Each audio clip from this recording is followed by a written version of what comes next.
Remix.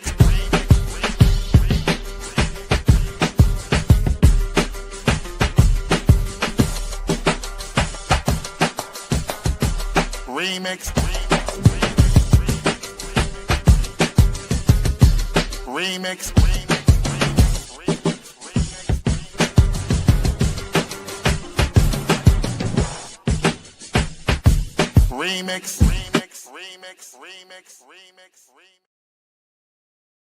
What it do, nigga?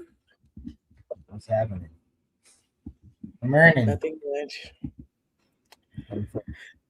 Josh isn't here, so I don't know what the run sheet thing says. You don't? I think I could sleep so late yesterday. So I didn't pre-look at it like I normally do. Well, if you need the run sheet, I think I can find it.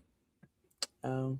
But I heard you running from the running sheet. That's what I heard. I just think, what's order? What's a schedule? I mean, in these days, in these streets, in our political condition, I think we need a little bit more structure and order.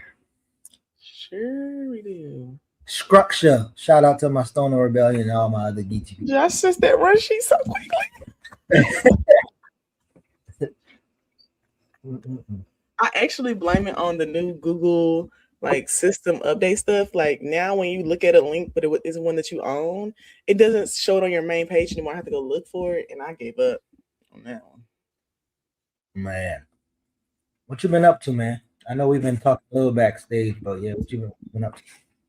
I just been living, being black. How's that working out for you? It's going okay. I mean, I think there's a lot of stuff going on.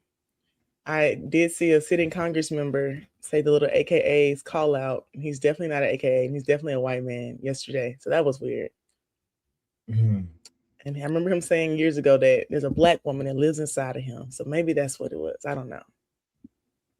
Wait, what? No. Back up now. Wait, what? Congressman Steve Cohen, it's like this white man who's been a congressman here for a long time.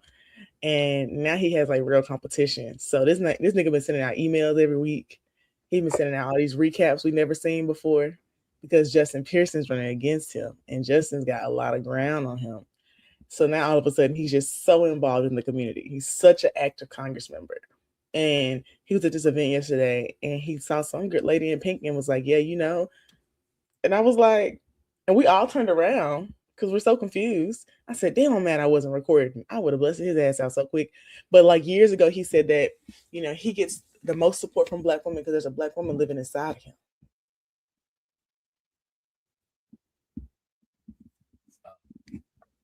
I mean, that could come out really bad if he's a white man, what white people used to do. So, yeah.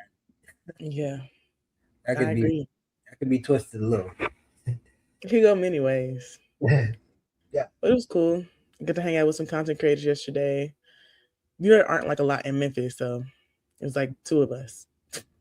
I mean, politically wise, because it seems to beg the difference that everybody's a content creator right now. So you're saying political and serious?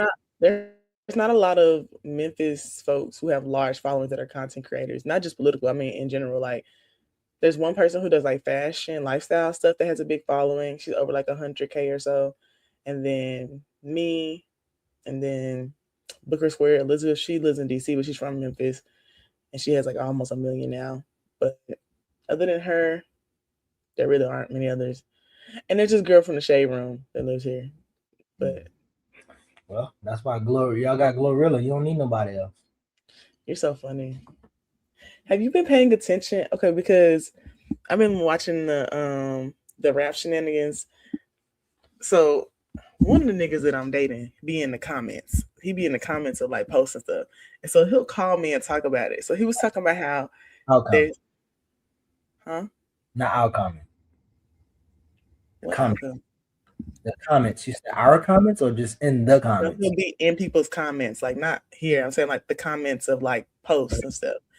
And he was talking about how Pooh Shiesty and Glorilla got a song coming out. And everybody under Pooh Shiesty comments was Yeah, and we know that lyric about you waiting to get out of jail was about Glorilla, and we know y'all together. And y'all make such a good couple. It was so weird. And then they're under Glorilla's comments, and they were like, "We just think y'all would look good together," but they're not as aggressive. And I was like, "There's no way I would have seen any of this if he hadn't told me about it." It's so wild. And they're saying that she's dating that Brandon Ingram dude until he got out of jail because Pooh Shiesty had a lyric talking about you can be with that lame nigga till I'm back home. And I was like, what? And I don't be in the rap nigga beef, but now I'm in the rap nigga beef because you done pulled me into it. And I'm trying to see what's happening. Oh, I ain't thought Ingram ain't no rap. He ain't no rapper. This is an entertainment nigga. Talk about Pooh Shiesty. Yeah, but he, it got to be a rap beef if he's in a beef with another rapper. Oh well, the entertainer beef. Yeah, that's what it is. Because is that real though? Is that real? Like people just speculating. And he just be sending me comments of like different people speculating. I'd be like reading them and I'd be like, they are going deep. Like they creating whole storylines. Y'all don't know nothing about these people. Yeah, I think it's harder for me to even know where these rappers are from now. Cause I don't even like if I heard Pooh Shiesty talk right now without seeing him, I wouldn't know who that is. Cause I don't think I can't imagine. He sound like a Memphis nigga.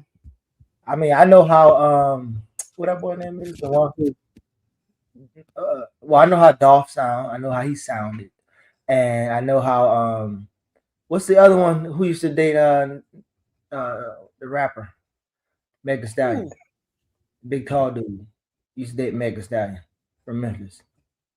He's not from Memphis. I know you're talking about the what's his name? Party Fontaine. Party. Nah, I'm talking about. Well, maybe he used to date him. I don't know.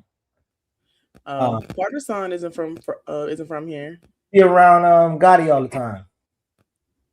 Gotti signed him too. He signed him and Glorilla. Moneybag Yo. There we go. Moneybag Yo and Glorilla. I mean, Megan Thee Stallion did not date. Oh, I don't know. I thought he dated one of them. You sure?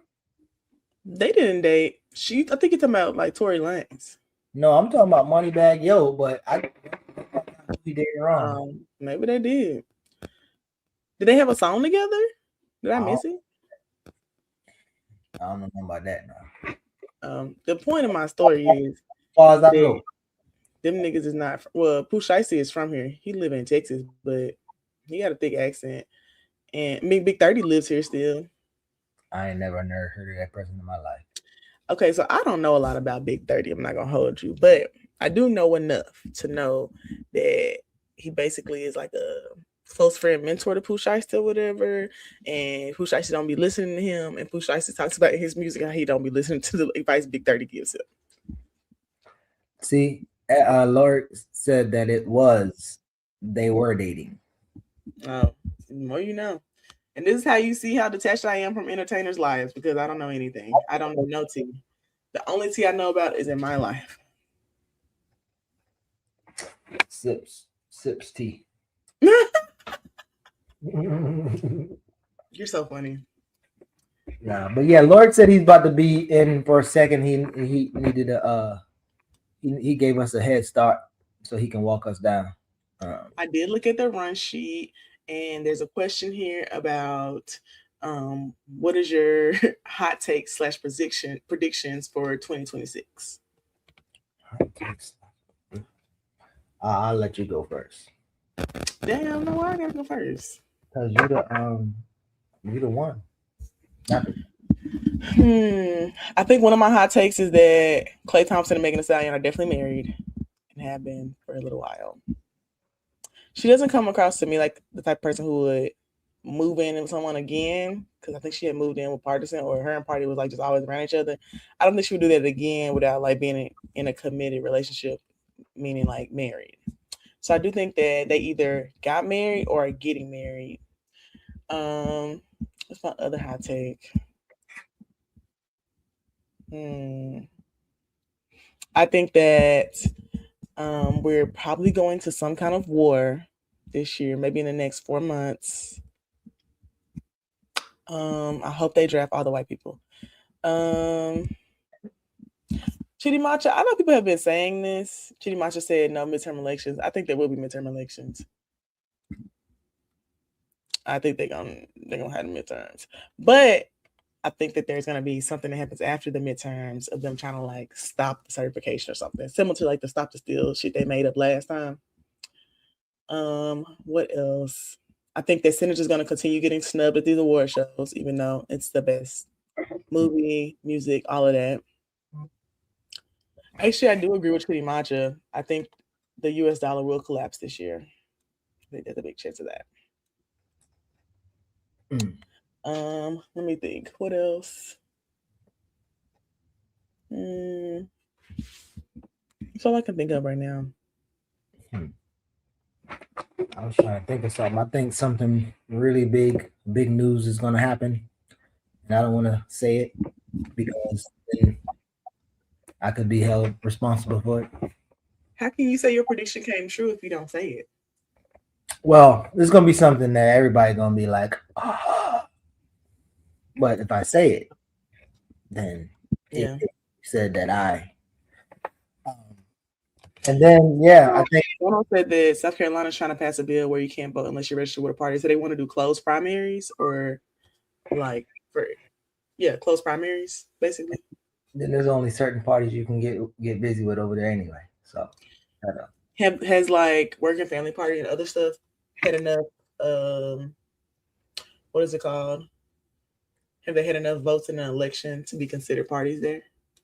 I don't know. You'd have to ask Stono. I ain't been down there in a long time. I'm screaming. They might be. It seems like a lot of places do have closed primaries. Yeah, they seem like Charleston seemed like it been getting some influx of Working Family folks. Oh, this nigga that's like slightly in love with me won his special election for city council. That was cool. Do what now? Somebody did what? Who loved what? To this nigga that's slightly in love with me won his special election for city council in South Carolina. Oh. That was cool. I was shocked. Not shocked that he won. I'm shocked about the voter turnout because there wasn't a lot of people. But I mean, that usually happens in a special election. So if you win, you said he won or he's running? He won. And this is one of your people on your roster? No, I think he thinks he's on my roster. Oh, okay. Well, Josh is cracking up in the back. I'm just saying he get on your roster, then I don't know if you're gonna have a roster no more. You're gonna be a high profile first lady. That nigga a city council member. Hell no. So he on his way to the top. That might be You don't even have 2,000 followers on Instagram. And you think he finna be the next thing smoking? If he got elected, the Instagram don't matter. It's a no for me. It's a no for me, dog. You ain't trying to get political power. No, I'm joking. That's not funny. I'm not interested at all. Shirley said Amber about to be the first lady if he eventually runs for mayor. I don't think he will run for mayor. Actually, I think he'll run for state rep. But I'm good. First city council. Amber, see? Not do it for the people. Y'all are hilarious. He's actually too far down there to be considered on the roster. But he cool as hell. Like, I mean, not a bad guy. Normally you don't give directions, digital directions to your roster, and you just gave digital directions to your roster. Somebody's gonna look up and they're gonna be like, "Oh, this the dude," and now they're gonna be able to visibly see the dude. I don't give a damn. That should tell you where he is on the roster. He's not there. Christina's not here. Like he's not. That's bad. I'm not scared. Shit. Bring Lord up. Bring our guy in there. Lord, why you couldn't bring yourself up? I was waiting for an invitation to join the conversation. Oh my God! Not you a vampire? You need an invitation in. Let's remove you. You out here all day, Lord. Why you can't come in? Yeah. Right. You've been back and forth. You've been back and forth all day. You saw me hit my Irish jig with those white boys. You should know. You ever see Josh in the circle dancing with some white boys? I've definitely been taken. I've definitely don't let me in. I'm gone. Now somebody said Amber a security risk. No, that nigga a security risk. Good morning. Good morning. What's up? How you feeling, bro? Doing pretty well. I'm happy we doing the check-in, but we only got a little bit of time because we got a guest coming today. So y'all want to jump into some news? Any chance? We want to just what time is the guest coming? 9:00. Directly. They coming directly. Mm-hmm. We got time. Oh no, let's get into some news. We can get into some news. I'm saying we got time for news. Definitely. And let's set the map.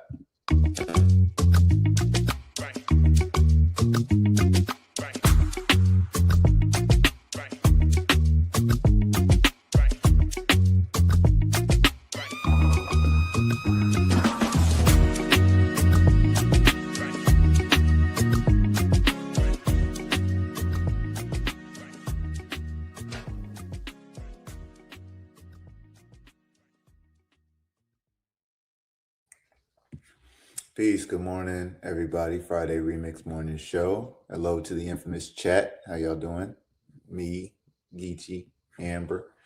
Covering some news. So, y'all, I actually, first of all, before Camilla gets here, we're going to have to get this pronunciation right. So I think it's Kawsachun News. Kawsachun News. Geechee, you have a pronunciation on that one, or... Hey, you can help me out there because I'm struggling a little bit. You did it. You got it. Did it? All right. Well, that's what we're going to try, and Camilla can help us out with the pronunciation. So we've been talking a lot about organizing, student organizing, the youth. We talk about them all the time on this platform. So thought it'd be really cool to highlight something from our affiliates. Sovereign Media is another thing I think you should definitely follow if you haven't already. Some great work out of there. So let's hear from some Venezuelan youth, people who are socialist in Venezuela and not Vic Mensa's mysterious friend. Josh, you and that filter is not working. It's not. I'm frozen again? You freezing. Yeah, I think it's because of my internet connection in this room. So let's play this and I'll try. We got solidarity. My bad.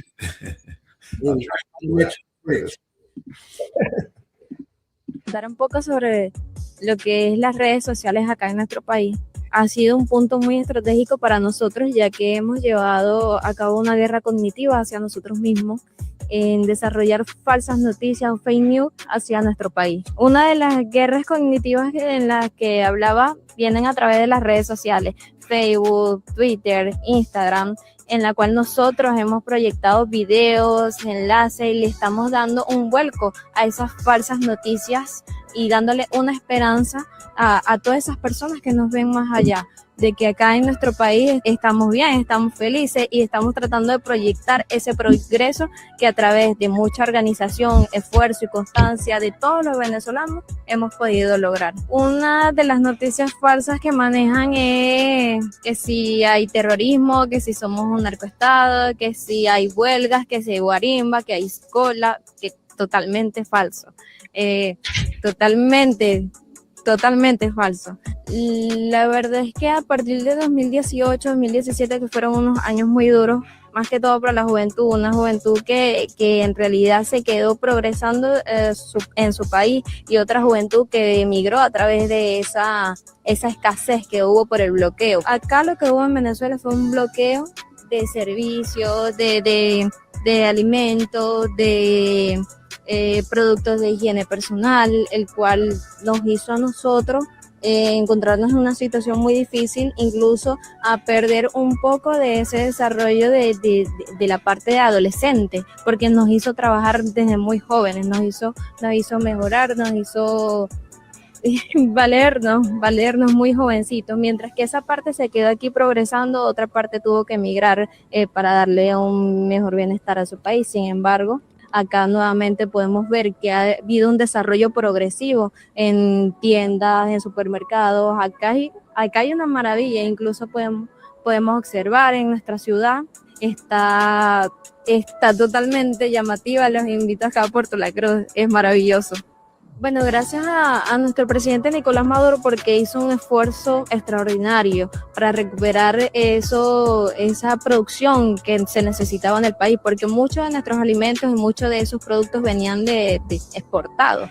Hoy en día se hacen acá en nuestro país, hoy en día nosotros mismos lo desarrollamos, nosotros mismos lo trabajamos, lo cosechamos, lo producimos y lo distribuimos a distintas comunas de acá en la ciudad. El presidente, a través de distintos planes y proyectos comunales, ha podido fortalecer ese tema productivo, ha apoyado demasiado al emprendedor, a ese que tiene un pequeño negocio. Han habido muchísimos planes y se ha podido ver ese crecimiento en nuestra ciudad, incluso a nivel nacional. Ya nosotros contamos con nuestros mismos productos y se ha visto claro el avance que se ha hecho acá. Lo que tratan es de demostrar o querer aparentar de que acá en Venezuela, que en nuestro hermoso país, existe una desesperación total en el caos y desidia. Totalmente lo contrario. Acá disfrutamos, acá podemos ver a muchas mujeres haciendo ejercicio. Tenemos en el paseo de la Cruz y el Mar, bailoterapia, ves a las personas muy felices bañándose. Si van a las playas, eso está completamente repleto, la gente feliz, compartiendo con su familia. Se nota la alegría y se nota la esperanza, y es lo que nosotros proyectamos, esa guerra mediática que quieren colocar de que Venezuela está mal. No, Venezuela no está mal, Venezuela está bien y está próspera gracias al esfuerzo constante de nosotros los venezolanos, de nosotros los jóvenes, de querer mejorar a nuestro país, de querer ser mejor cada día y de querer progresar de alguna u otra manera. En todas partes puedes ver la felicidad desbordada, incluso en las comunidades podemos ver las personas compartiendo, debatiéndose. Es totalmente falso lo de violencia o tratar de crear odio hacia acá.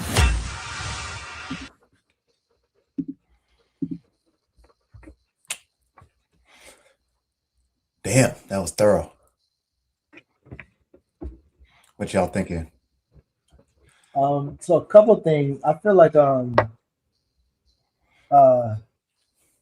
so this argument around you can't know a thing if you're not living in a thing, right? So I saw earlier with the lady Benjamin, I forgot her name, the lady who always walking around with the paint going into the Congress and stuff like that.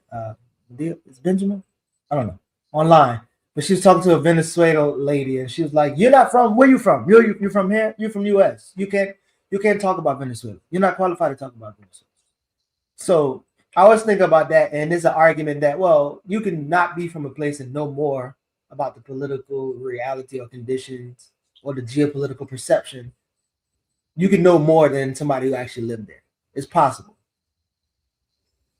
There's an argument that sometimes people might even over romanticize a country on its socialist path or whatever. It's like, oh, everything is great or whatever. Like, so I guess again the perspective is not really important as much as you can kind of verify. Like, most people are not going to do research and listen to all the different perspectives and then make a decision. Most people just heard about a thing, do a thing. So not just doing 6-7.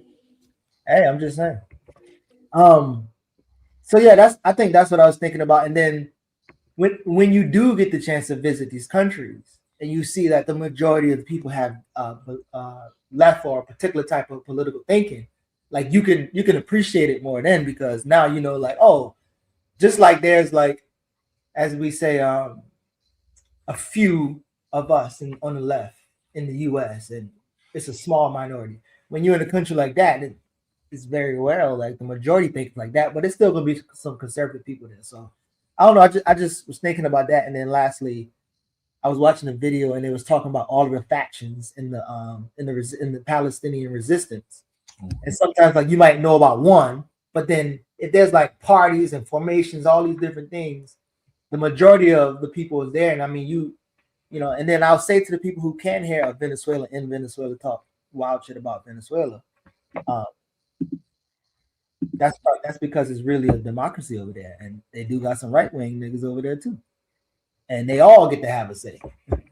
So yeah. Amber, I saw that comment. I don't know if you started, but just a summary for folks because that was in Spanish and you might not have been able to see the screen. This was from Sovereign Media, and I'm messing the name up again. Kasachin News, and they have Venezuelan youth leader Rebecca Losada, a member of the youth wing of the United Socialist Party of Venezuela, describing her generation's battle against false information disseminated through social media. Rebecca explains how a cognitive war continues to be waged against Venezuelans as the country works to further advance its recovery from the illegal U.S. economic blockade, since this whole pretense was about legality and narco trafficking. Let's talk about the fact that the U.S. is doing and has done and will continue to do illegal things in this country. But yeah, that was excellent. Geechee, my thing on lived experience is it's kind of like it's a yellow flag sort of situation where I actually do value lived experience because I think European thinking, specifically rich white men, tend to discount that so that they can talk quote unquote objectively. So I don't want a Norm Finkelstein situation where I'm the white man and I've read a lot of books so I can talk better than Palestinians who are in armed struggle and actually speak the language, right? So lived experience does matter. It's just when it goes out of alignment with the analysis. And I say the same thing as a yellow flag, not a red flag. But when we see a lot of these sheriffs, these black Republicans who have white spouses, right, on its own, that is not necessarily a problem, but when we add all of the context of your lived experience, right, you're in the Republican Party as a black man, then your white wife becomes relevant. So lived experience becomes very relevant in the right context. So that's what I wanted to say. And yes, so many of the psych war is about other people who have a unique lived experience, often leaving the country, versus I think what she framed here, people who stay and want to contribute. And it doesn't seem like she's guilting people who left because of the blockade. It seems she understands and properly blames the U.S. At the same time, she does point out there are a lot of Venezuelans, and we're going to talk about today, Venezuelans who look like us, who stay and are actually building the society. So I thought that was cool. Amber, how about you? Yeah, I liked hearing directly from people who were there, and like what their actual lived experience is. I think it's important to center people's lived experience. I think it's also important to talk about like the real narrative, because I do think that like the US and like US imperialism gives you these talking points of like how, you know, these people are suffering and it's because of this leader and he's doing all these bad things.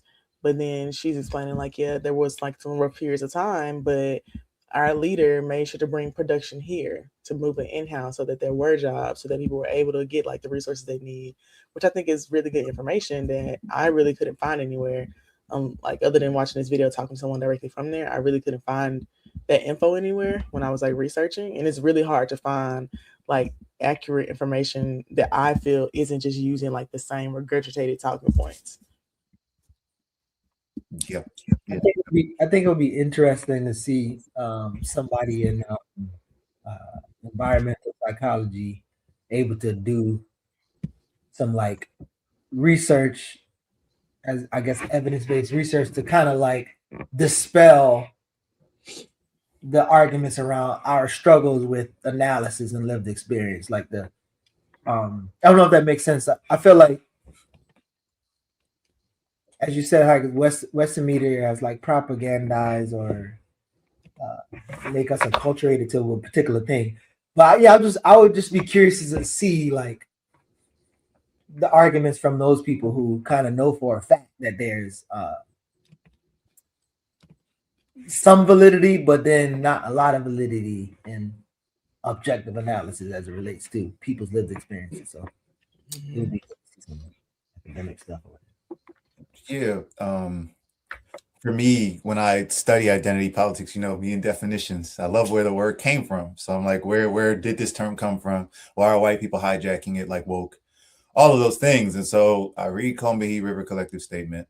It has one line that's very reactionary that a lot of people like to point out. Some people who haven't even read it, most of the white left hasn't read it, so I don't even know the line I'm referring to. But the general analysis in that piece was excellent to me. I actually struggled to see why it's so vilified, other than it's Black, it's radical, it's feminist, all those things. And the main thing I take from it is that you have to understand your identity and how it was constructed, and then how that's connected to other people. Sounds like historical materialism to me, which makes sense because they explicitly say in that statement that they're socialists. Now, again, we could talk about the individuals and their trajectories and all of that, but it is a socialist piece of theory that is often ignored. And then it just says, yes, identities are constructed. They come from a place. So like you said, an environmental psychologist, to me, it thinks of the nature versus nurture question, but everyone's got to look at, like, your identity didn't just come out of nowhere. Even discussions of disability, for example, one really interesting story I learned about was how in, I believe, ancient Sioux culture, not ancient, but pre-colonial Sioux culture, they used to be able to speak different languages. And because they had different languages, the way that they would trade was with sign language, Sioux sign or plain sign, I believe. I could be wrong on the background, but the idea was that disability in their society wasn't limited because they naturally spoke with sign language across cultures. So this idea of, like, where does a disabled person look like? How are disabled people treated? How are sick people treated? How are insane people treated in these societies? All of that to me comes into identity politics, because today, when we see Crip Hop Nation talk about crushing wheelchairs and things, disability in capitalism, disability under, colonialism looks completely different, and he explains all those things. So that's, to me, how I see identity and all of these points, is that you have to say, how did the identity come to be? It didn't just fall from the sky.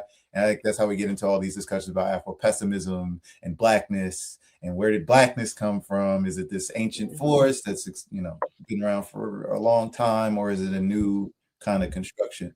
So let me respond really quickly to Tony Hardy, who maybe is at least one person that might have that I might have spoken a way that they didn't understand. So yes, I study Fanon, and I do think towards African freedom.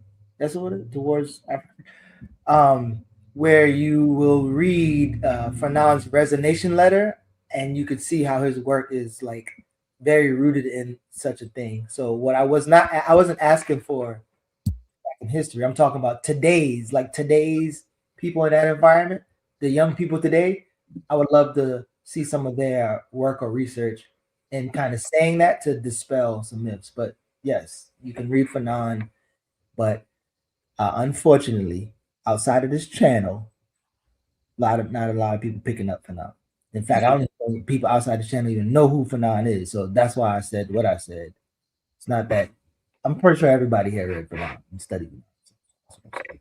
Yeah, Cuddly Mike told us we got to read our Fanon. So when we get the Bill Maher, he said Fannin now. Get it right. Bill Maher Parents Fanon Study Group. You got that Fannin. You got to read that Fannin. I appreciated that. We also have Dr. Layla Brown, who's a scholar on Venezuela and is a part of Black Liberation Media's collective. Unfortunately, Layla couldn't make it today. She'll probably be joining us soon, maybe on another remix day, but they got our professors locked down with classes, teaching youth and all that. So Layla and Jared can't join us on Fridays, but Layla left us with a pretty cool resource to prime us for today's conversation. So I just wanted to start there. Again, Amber has pointed out a massive flaw in the US media war, as this youth pointed out to us, which is we don't have a lot of good information or places to go immediately. We circulate that among this channel. So one of the things is the Anti-Imperialist Scholars Collective that both Layla and then another guest who's coming soon were a part of. So Amber has what? My bad. I had to let my dog inside. I was saying that you've asked correctly, like, where are the resources that share this information? And it's hard to find, but I said that in our network, we tend to have them. So this was from Dr. Layla, who couldn't join us today, the U.S. attacks on Venezuela, from the Anti-Imperialist Scholars Collective. So I just had to subscribe to them recently as well, because I didn't beforehand, but I just wanted to hear some background that Dr. Layla laid for us today. And then Camilla will join us as well to add on. Significance of the Bolivarian Revolution, like what can kind of what is the Bolivarian Revolution? What is this historical significance? What is the challenge it poses to U.S. imperialism? Leila, would you want to start us off there?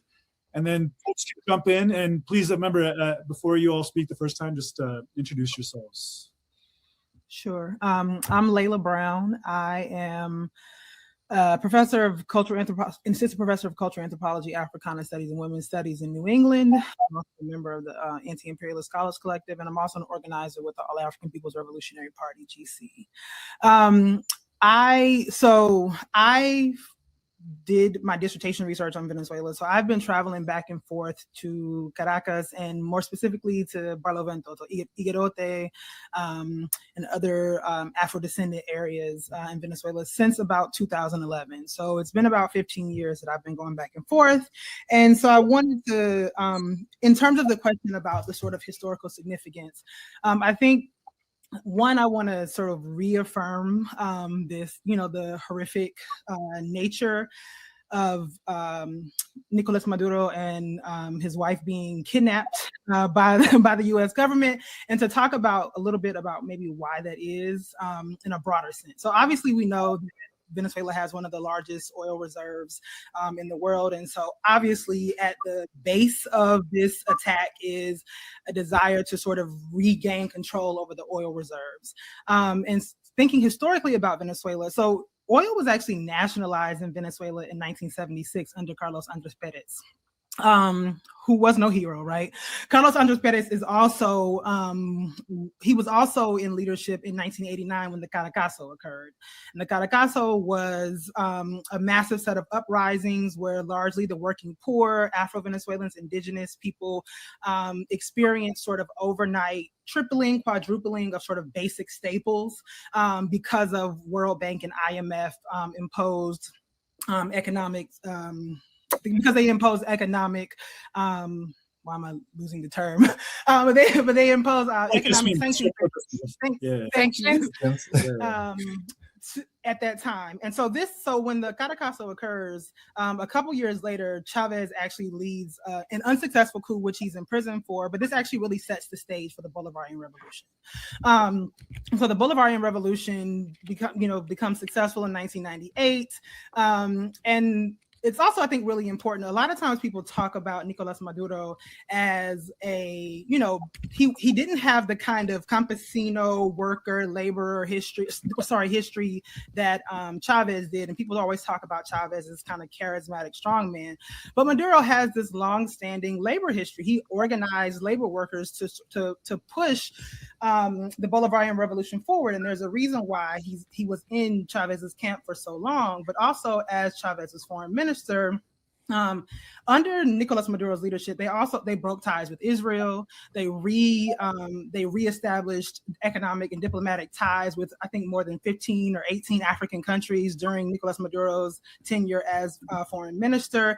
And so Nicolas Maduro also has a long-standing sort of track record in supporting, obviously, the Bolivarian Revolution, but I think also for me as a person who thinks about Venezuela's impact on the African diasporic world, there's also very important in terms of renormalizing relationships with and creating South-South relationships. So like one of the last kind of political acts of Chavez right before he died was this assertion to the South-South Summit, which was taking place in Equatorial Guinea at that time, that talks about the importance of the connection between Venezuela and Africa in a general sense, and I think in the African diaspora. We also see the reality of the Bolivarian Revolution kind of doubling down on that through a number of programs, one of which was Petrocaribe, which was a program that that created microloan programs throughout Latin America, the Caribbean, Africa, which is, established diplomatic ties and really allowed a number of countries who have been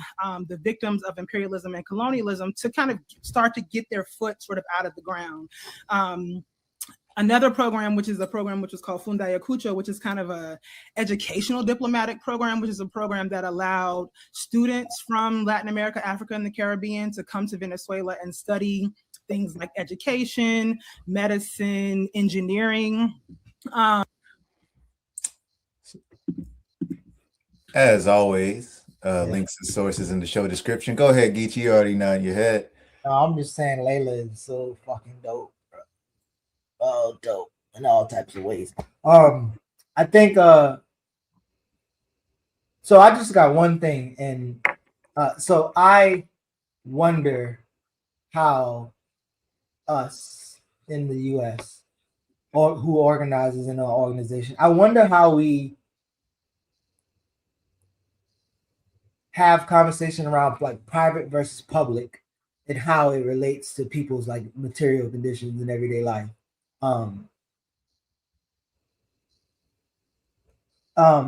Because along with some people not being able to like even understand and actually even support Trump's kidnapping of humans from a country that they were elected to lead. Like there are people like there's jokes being made like like I saw one joke about, I can't even remember now, but something about like gas and oil, sorry. They locked up Diddy and Maduro both over oil. And it's like maybe you might laugh a little chuckle, but it's like, yo, this is where we fucking at, bro. Like this is where we at. Like this is how people are thinking. So I wonder if apart from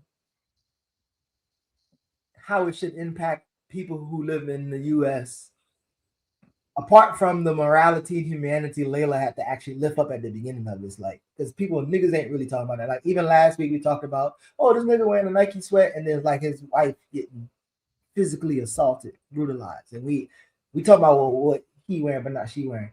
But I just wonder, like, again, nationalizing the oil. What does nationalizing the oil mean versus what does privatizing the oil, and how the U.S. like, what does that mean, and then how that relate to you and your situation? Like, I remember having a conversation yesterday about one of the elders who work with the youth.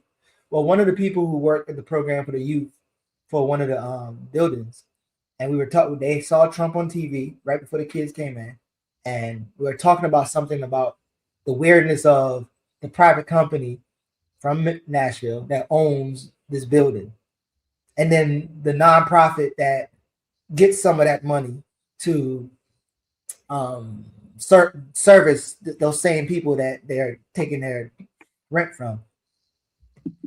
And I was going to have like a private public conversation because I'm just curious how we helping people understand like the gravity and what's actually happening and how it relates to them. And I'm curious if y'all have any of those conversations, especially as a policy, as a Lambo, but as a educator, Lord, I'm curious. I haven't heard from Amber in a second. As an educator, I got to call on a person being quiet in the back of class. Go ahead, Amber. I think that we don't have a lot of those conversations because a lot of people don't have like the knowledge or the depth to talk about them. And I feel like also people have conversations in ignorance more than they should, which only makes it more confusing, which is why I just be shutting up and letting people like tell me about something first before I like respond, because I think it also makes it harder for people to believe you if you talk about something out of ignorance and then you have to come back and like backtrack that. It does more damage, I think. And even though people don't like for someone to tell them that they should go read this thing, you really should go read this thing. I hate to say it. I for sure don't want to read it, but I will tell you that you do have to sometimes just go read the book. Yeah. I think you have to read the book, watch the documentary, which Keontae, whatever the documentary that you said was really good on this, please drop that in the chat. But generally, yeah, like it's just no investigation, no right to speak, as Dre says. So how are you investigating? For me, and we talked about this in the NBROC panel earlier this week, but there are multiple ways to make a connection for people. And obviously, we're talking about connecting the local to the international, because yes, people do not necessarily have the expertise, the background, even the time to get briefed on all of this information, but they do tend to know to some degree what's going on in their immediate experience. Now, I'm not going to say everyone knows what's going on in their community, because that's also not true, right? Like, there's all sorts of policies and things that happen like right next door to you, and people are like, what? That's going on? I don't know, because they're just trying to survive and hustle and all that. But I am saying that they have lived lives. They are aware of their own histories, their own communities, their own experiences to some degree, and to varying degrees. So to me, I'm just trying to find that in. What is it that you're interested in and that you have knowledge about that we can build on, that I can make this connection? And I'm doing that all the time. My big brother's really good with sports. That ain't my shit as much, but he could talk to anybody anywhere on earth about a ball and any sort of objective. That's just his thing. Drop him anywhere, he'll talk to you about sports. Pop culture tends to be the thing for me. So just finding ways to make connections for folks with what they're actually engaging is the short answer for me. Earlier this week, I think Jared talked about Leonard Peltier and Leonard's discussion of being a native in boarding schools, how he was captured, kidnapped, brutalized, all of those things. One of the things I think that's most interesting about that is he explains that the lands that his people historically stayed on, that the U.S. wanted, had uranium. And so to me, that's a very similar story to Lumumba in the Congo. That's a direct connection right there. So the U.S. is terrorizing people for uranium resources on their land, indigenous people. And so when I am trying to explain that history to somebody, why do I see those connections, all of that? Black Panther 2 is the perfect example. It's one of the biggest films on earth, and it tries to tell the story of an indigenous community in the Americas with resources, an African community with resources, and it tells it as a conflict. And so that becomes my question. Why is Leonard Peltier's story not being connected to Lumumba's story? Why is it instead being told as conflict? So that was a long roundabout way of saying, if I wanted to talk to niggas about Black Panther 2, I could tie it to Venezuela. And I think that's the kind of thing we have to be doing, finding people's interests and then connecting it to what we know. But that takes a lot of us knowing, which is a lot of work on our side to be informed. Look, I can see you in the community right before PE. Oh, in this community, I mean, just in the community in general, right before you give him some PE, be like, what your interests are? Who you bees with? Yeah, pretty much. Pretty much. This nigga went and got a teapot. But he went and got a teapot. That's crazy. Hold on. Yeah, this man got servings of tea. Now I want some. Hold on. Hey man, listen. I have let's see if ever no Stone Chowder. You do not have to go watch. Yes, you do have to go watch Sinners. Yes, you do. Again, unless you're doing what I'm talking about. If you're trying to do what I just did, you're trying to connect Sinners. Good. Sinners. Are you hating on the movie? Yeah. It was all right. Enjoy what you. Are y'all hating on that soundtrack? Take me through that. Is that all? I like the soundtrack. That was the blackest. On the rocky road to double N. 1, 2, 3, 4, 5. And that was my shit. Oh my gosh, back up, bro. Goddamn. The dog has been very. I'm tired of having a dog. I think he wants to be on remix. You gotta go. No, join us. He wants to join the interview soon. Oh, I actually know what he's excited for. Amber, are you ready? No. No. What is he excited for? It's coming. He's excited for Amber's approach. Welcome to the Remix Morning Show. This is Amber with your favorite segment, Amber's Approach.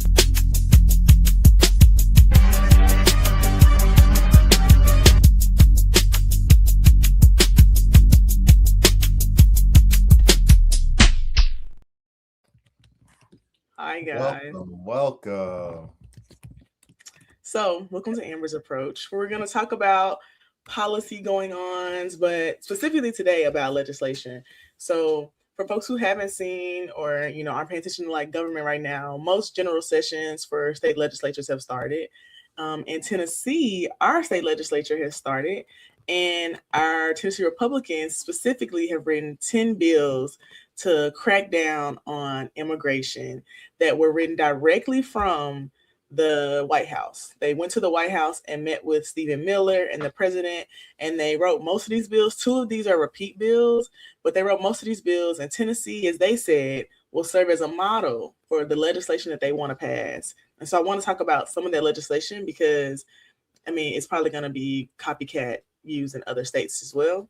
So it's about 10 different bills, and some of the main ones are about not allowing people who receive food stamps to be undocumented when you have to verify status of citizenship already to receive food stamps. So like that's not something that isn't happening. But the more specific thing is that you have to prove your legal status to apply for food stamps or any other kind of benefits. And when you prove your status and you show that you are not a citizen, they report you to ICE and they refer ICE to you and the Tennessee Immigration Enforcement Service to come and remove you, basically. So it's just a way of like tracking and hunting down people, basically, if they try to apply for benefits. One of the other bills talks about, trying to find the breakdown right here. Here we go. One of the other ones talks about K through 12 enrollment verification. So this was actually proposed last year and didn't make it through, but requires that you provide proof of legal status to like enroll someone in school. And last year, one of the main arguments is that this is unconstitutional because the Constitution protects folks' right to education.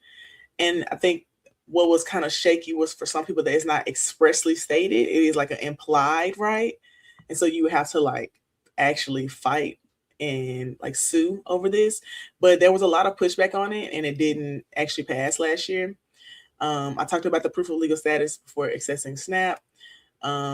Also suing over out-of-state CDLs, talking about people who are not from here getting CDL licenses issued. And if they get a license issued in a different state, that state, if they find out that person is not a resident or a citizen, has to contact ICE. And then it will also authorize the Tennessee Attorney General to sue states that issue licenses to undocumented people and the companies that employ them. A lot of this, I don't think is constitutional either, but I will say that Tennessee has a history of proposing unconstitutional bills, and until they're really pressed on it, either they'll pass it and get sued or they just won't pass it at all. But I think that Tennessee and the White House are a great matchup putting together some bullshit, because the White House is also going to try things that they know probably isn't constitutional. So they're really a match made in heaven for all the stuff they put together. Another one was about criminalizing illegal entry and re-entry. So technically, it is not a criminal offense to enter into the country undocumented, but it's a civil offense, a civil violation. And this will make it a crime, a misdemeanor, a misdemeanor, which is a higher misdemeanor. It's like the highest one. Because for folks who don't know about the way that crime statutes are written, it's A, B, C, D, E. And I've seen F a few times, but the lowest alphabet is the lowest one. So like E or F will be like a $250 fine or something. But A is going to include jail time, and it's usually like mandatory. And so this will make it an A misdemeanor, and you'll be arrested and you will go to jail, as he said here, because they want to make sure that the jail time is mandatory. This other bill is about English only driver's license tests. This actually came up last year as well, and it will require that the test can only be administered in English with a one-time exception. And they said that we understand that some people come into the state from different countries, like working at ceramics, Italian and German companies, and sometimes they come over on a work visa. And this will allow them to get a driver's license with a one-time exception for a 12-month period. And I actually made a video about this. It's going to come out later, but I talked about this. I was like, I think it's so interesting that we keep pushing this driver's license test in English thing, but there are people here who are citizens who do not speak English. Right. There are people who were born here that still do not speak English. Yep. So the idea that, English is our national language and everyone should know this, it's actually some bullshit. Because like he also mentioned, people do come over here on work visas from these German companies and from these Italian companies. They also don't speak English. But this bill did not make it last year. And so I think that they're going to get a lot of pushback this year too. So I'm not super confident about this one. I will also say that in Tennessee, it takes about 3 tries for a bill to pass. So usually about the 3rd, sometimes 4th time they can get it passed. This will be the 2nd time for this one. And I do think that there's so much heat around this topic, they probably won't be able to pass it this year. And there's another one that requires court and law enforcement cooperation with ICE. Although sanctuary cities are not a thing here, the court systems do not have to cooperate unless they sign like a 287G contract. And I know some people have talked about on the channel. So this will require that they automatically cooperate with ICE. And if they don't, then the Board of Judicial Conduct will intervene, meaning like a sanction or trying to take their license, basically. And then also requiring proof of lawful status for professional licensing. I think that this also really targets African immigrants, Black people specifically, because it would mean that for folks who are teachers, nurses, contractors, or other state regulated jobs in Tennessee, being a medical laboratory tech, which is a really popular job for African folks, science, it's a science, job, is very popular here. That's a licensed field. Being a barber, cosmetologist, natural hairstylist, all licensed fields. Those will also affect Black people. And then for folks you have to provide proof of legal status before you can get that state regulated license. And then the mandatory E-Verify thing, I know that that's something that happened in Florida, and they had a lot of backlash from that. Like, they really haven't recovered from the lack of like labor force, because so many people are not able to work jobs because they have mandatory E-Verify. But currently it's optional for state and local government employers to use it. And this will require that everyone is using E-Verify. But I do know that in Tennessee, most governments are using E-Verify. So this is kind of redundant too. And then they also have like these reporting requirements they want to do to require people to report quarterly. And one of them also said monthly on immigration encounters. And then there's another one requiring local law enforcement to participate in immigration enforcement, because right now, not every local law enforcement agency has signed a 287G contract.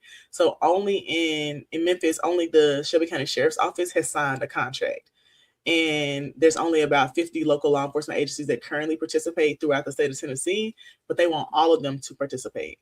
And I know like in Nashville, they haven't signed one. So stuff like that. And I wanted to make sure that we talked about it, because this is a lot of immigration bills that are going to be copied and like sent to other states, like the same thing they normally do in most places during like a state general session. And so I want to talk about it because of that reason, so people can also be paying attention, because I know that folks are really looking at like, how this is impacting Hispanic folks, which is important. But a lot of these are really going to target like licensed jobs that like African folks do. Because I mean, my hairstylist is African. Like most people I know in like the hair field here in Memphis, especially, are African or Black. So, and this is also an issue that's been trying to be deregulated for a few years. They tried to deregulate barber, cosmetology, and natural hair licenses several times and have lost. And I feel like this is also a pushback on that too, because they weren't able to deregulate it. And so they put it in this broad field. And I also think that Tennessee does something different, where they do license some contractors, but not all contractors are licensed in every state. And so that also impacts people who are doing like construction work, roofing, like all that stuff, because they have to get like contractual licenses to be a contractor and like have to be bonded, insured, and all that stuff. So I just want to put that on y'all's radar, to like be paying attention to what you're seeing in your states, and getting your talking points ready, showing up at the state house, whatever you got to do. Because I'm going to have to go up to our state house an annoying amount of times this year. Real quick, do you know which ones you think are more likely to go through versus be challenged? I know that can be kind of hard to guess, but that English only test sounds like very anti-civil rights, anti-voting rights act. Like it's a literacy test. Yeah. So just curious. I would say I think the K through 12 enrollment is going to struggle. The proof of legal status before accessing SNAP is already required. Like, when you're filling out SNAP benefits, you already have to say whether or not you're a U.S. citizen. And if you're not, you don't receive the benefits. Like it's already for U.S. citizens. That's already been enforced. And so I think the redundancy of that might be kind of hard. Also, they're really not doing it because they don't think it's happening. They're doing it because they want to add in the enforcement part of it. And if you're not a citizen, we're going to refer you to ICE and find you. So I think that that's going to get a lot of pushback. The suing over out-of-state CDLs is dumb, and I think that it's not going to be a priority.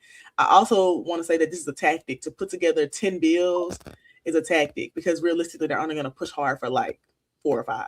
Gotcha. I think that the criminalizing illegal entry and re-entry will probably pass or get close to passing. The English-only driver's test is going to struggle for sure, because it struggled last year. And I do think it gets into like civil rights. And the requiring court and law enforcement cooperation with ICE is also going to struggle, because judges have jurisdiction, courts have jurisdiction, and that's not something that the state can technically change like outright. They can't remove like a judge's discretion. So That's also something I think will really struggle.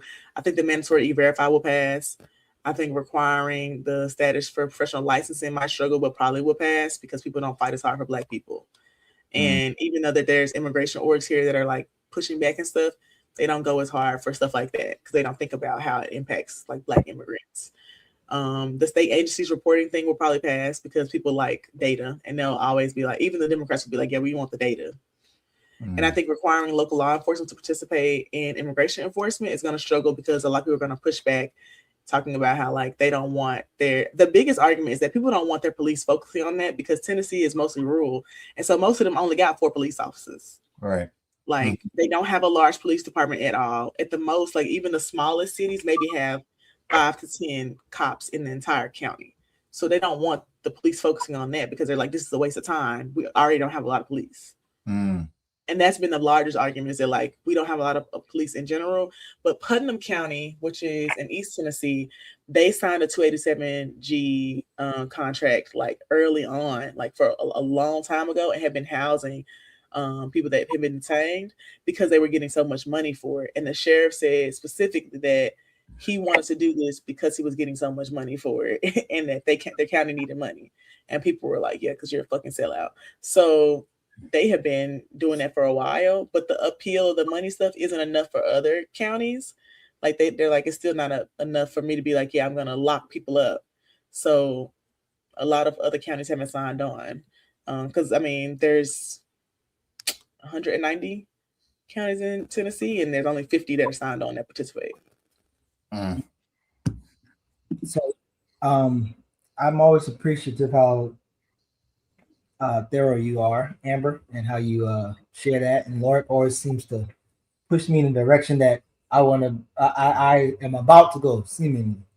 But so when you were talking, and when I was reading some of those tests that Laura also identified, and we said like something about civil rights, and then I immediately started thinking before the civil rights, like W.E.B. Du Bois, what is to be done with the Negro. And then the other day, I think Kamal was at one rally, and Kamal was saying like something about slave catcher, right? And yeah, I think like the time that we are in, and like it's very hard for you to even imagine that you are the slave that you know about back then. Like it's very hard, but if you like, but we are. Yeah, but I'm saying I we can say that here in this channel, but I'm saying it's hard to like, yeah. So, but if you like look at it from, as Marima Ani talks about the germinating seed of European culture, is like this is like what is to be done with the Negro. Automation versus or automation along with what is to be done with the Negro, and like it's like the capitalist nation is just like openly saying it. Like so, when I read this, it's like they're done with our labor. There's no more like they good. Like now, what the fuck we gonna do with the Negro problem is what is to be done with these niggas? We gonna have ICE. We gonna have open air prisons, shooting in the streets. Whatever. They got to get the fuck out of here. That's kind of what I'm reading, even in that little thing. Black, brown, whatever. Everything that's othered got to go. Yeah, I mean, that's exactly what's happening. I mean, I think that also, if folks have ever seen any of the Tennessee rhetoric, like the main things that have been pushed by Tennessee is that, like, we're being outnumbered. Like this idea that they're being outnumbered. There are like 50,000 plus African immigrants in Tennessee. A lot of them are in like the sciences. My mom is a lab manager at a hospital, and most of like a good chunk of her employees are mostly Black, but like half of them are African. And a lot of them come over here because in Memphis, we have St. Jude Hospital. The majority of the people who work there that are immigrants are African. Like there's a few white folks, of course, like from, Germany, other like white countries, European countries, but a lot of them are African. And they come over here because St. Jude's going to pay for their work visa. They're going to help them get citizenship. So does like the other hospital system. They all like will do all the paperwork to get them citizenship and everything. So they come here, but they're really trying to put an end to that. And they know that the larger, populations are in Memphis, Nashville, Knoxville. Knoxville has an extremely large refugee population because there's like a refugee processing center and like resource place in Knoxville specifically. And it's like a entry point a lot of people have. Like they'll come from whatever like country they're coming from and somehow get to Knoxville as like their refugee entry point. And so it's a very, very large refugee population of folks who have been given asylum. And so this also, you know, will affect that because some of those people, depending on like if they get legal status, do qualify for SNAP benefits. So technically they would, you know, qualify even if they weren't a citizen because they have a legal status that gives them like the ability to get that. But then this is saying we're going to report you. Even if they have legal status, they've still been arresting people. So then they report these people and folks go after them. So even that puts them like in danger. So I agree with you completely. I think that we aren't taking it as serious as I think we should, but I think that people will push back here in Tennessee. And I think as long as people are paying attention in other places so they can watch out for what the legislation will look like, because they have mentioned multiple times they have been meeting with Stephen Miller and Trump for over 6 months writing this legislation. Now, why it took them this long to write 10 bills, 4 of which they've already introduced before, I'll never know. But, you know, they're not that smart. So, yeah. Appreciate that segment of Amber's approach. I actually see some questions that I saved. So if y'all have any more questions, let us know. This will be a new segment. And it looks like you were getting a lot of love and appreciation for Amber. So we appreciate you. Yeah. And yeah, Lord, if you send me the questions, I can answer them next time. Got you. All right. Thank you, Amber, for that new segment. And we are about to be joined by a special guest covering Venezuela, as we've been covering throughout the past 2 weeks. So go ahead, grab a drink, grab some tea, and be ready to join us. Periodista favorito.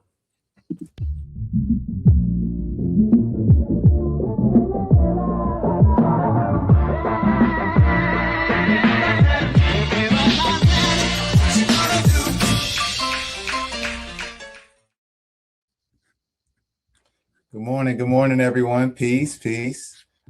Today we are joined by Camila Escalante. She is a press TV correspondent and editor at, please help me with this pronunciation, Calsation News. That's correct. Good Wow, job. I got it. Okay, Calsation News. I've also seen you on Venezuela Analysis, and Geechee, who's more traveled than me, happens to be comrade. So we're happy to have you here today. How are you doing? I'm well, considering everything. Obviously, it's been really crazy, and I think everyone is feeling that right now. I'm streaming beside me Telesur, the Spanish signal, and they have images of this massive march in Havana, which is taking place right now in honor of the 32 combatants who were killed fulfilling their duties in defending Venezuela and the president on January 3rd. And so they are on the second day of paying tribute to those 32 combatants whose remains have been returned to Cuba. And they've had a very elaborate program, which began yesterday, to receive those remains of the combatants. They honored them when they were arrived at Havana International Airport. Yesterday at the Ministry of the Revolutionary Armed Forces, they had sort of like I guess some sort of I don't know if it's a viewing, because it's not like an open casket situation, obviously, because of the state that they were in, but people got to go and pay respects. And so they lined up, even despite the rain and the weather, for many blocks or even longer. And then this continued today. So they had like official military ceremony yesterday. Today, President Diaz-Canel spoke.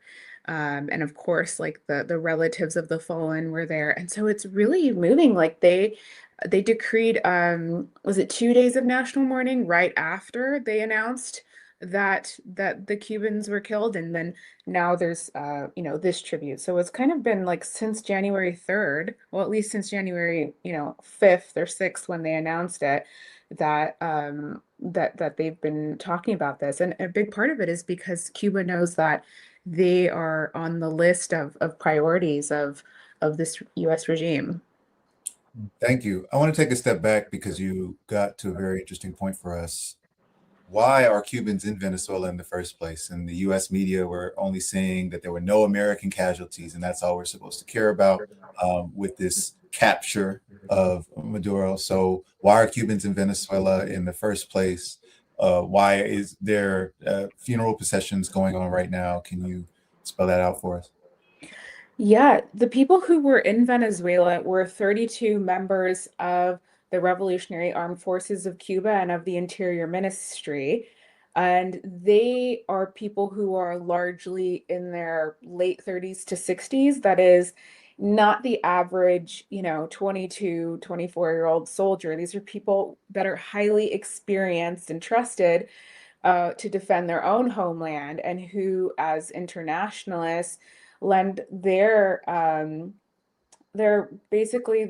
service to protect Venezuela, given that their revolution is over 60 years old and they have a lot of experience, military experience in security, and of course intelligence that they can lend other countries. And it's not something that we hear details about, but they have done this in other countries, not just Venezuela. And so, they were there as part of, the security apparatus of President Nicolas Maduro. And of course, at least 108 people were killed, both Venezuelans and Cubans, civilians and military, on January 3rd, all killed within like an hour's time because the operation was really fast. The majority of them were Venezuelan, and they were, members of the Bolivarian Armed Forces of Venezuela. So, they were killed in combat defending their country as well. And not in, I mean, the images are really gruesome of what happened to these people and the way that they were killed. And I'm glad that they're not really circulating a whole lot. I don't think they circulated that much in the initial hours, but there was a lot of cell phone video and photos of the victims of this attack. And that's just to say that it's not like these people had perceivably orders to stand down or anything. They were killed, on their feet defending Venezuela. And so that's what they were doing there. They were fulfilling the mission.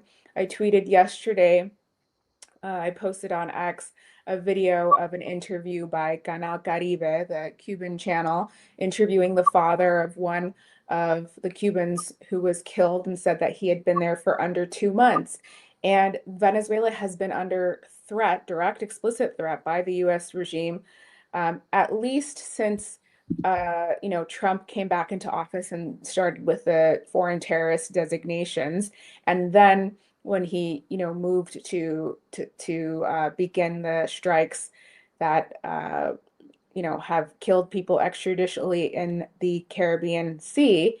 And so these people are carrying out, these Cubans are carrying out their missions in Venezuela, knowing that that the US was probably going to hit land targets in Venezuela sometime soon, and that the president was under direct and explicit threat by the United States. So obviously they're very, they're being honored as very brave and, courageous soldiers of their own revolution, but also for their contributions to Venezuela. So it's good to see you again, Camila. Good to see you. I want to kind of, and it might be a big question, but I want to kind of build off of what Lord just asked. In the United States, it feels like, well, I mean, it's obvious that most people are like backward thinking. And even on the left, we could possibly be talking about, like, Maduro or whatever. But like, even we're not talking about those 32 people, the people who were killed. And like, even if we're talking about, we're not talking about in a way where it impacts us. So again, I think it's probably a big question, but in your like maybe travels or connection to other parts of America, Spanish speaking, would you have an answer of how people are like responding to it? Maybe versus what I'm saying, like desensitized American you. I'm sorry, desensitized you person in the U.S. I think people are the opposite of desensitized in a lot of the Caribbean and Latin America. I think this is really people are feeling that we are entering a new era and that things are really changing and they're really alarmed. You saw just a couple of days ago, there was, what the Assembly of Caribbean Peoples called a Grand Assembly of Peoples that was held in Port of Spain, Trinidad and Tobago. And this was with a whole number of organizations, not only the main committee of the Assembly of Caribbean Peoples, but they invited people from all over the world and certainly North America to join either in person or online to talk about, what the next steps are in guarding the sovereignty of our countries, not just Venezuela, but throughout the entire region, because everybody knows that this means that anybody could be next. At the same time as the United States is coercing each and every one of these governments individually and trying to get them to sign agreements and do a whole bunch of things to receive, for example, citizens of other countries as a third country, to get these governments to agree to expand or open the use of their soil as a U.S. military base or use their international airports, et cetera, et cetera.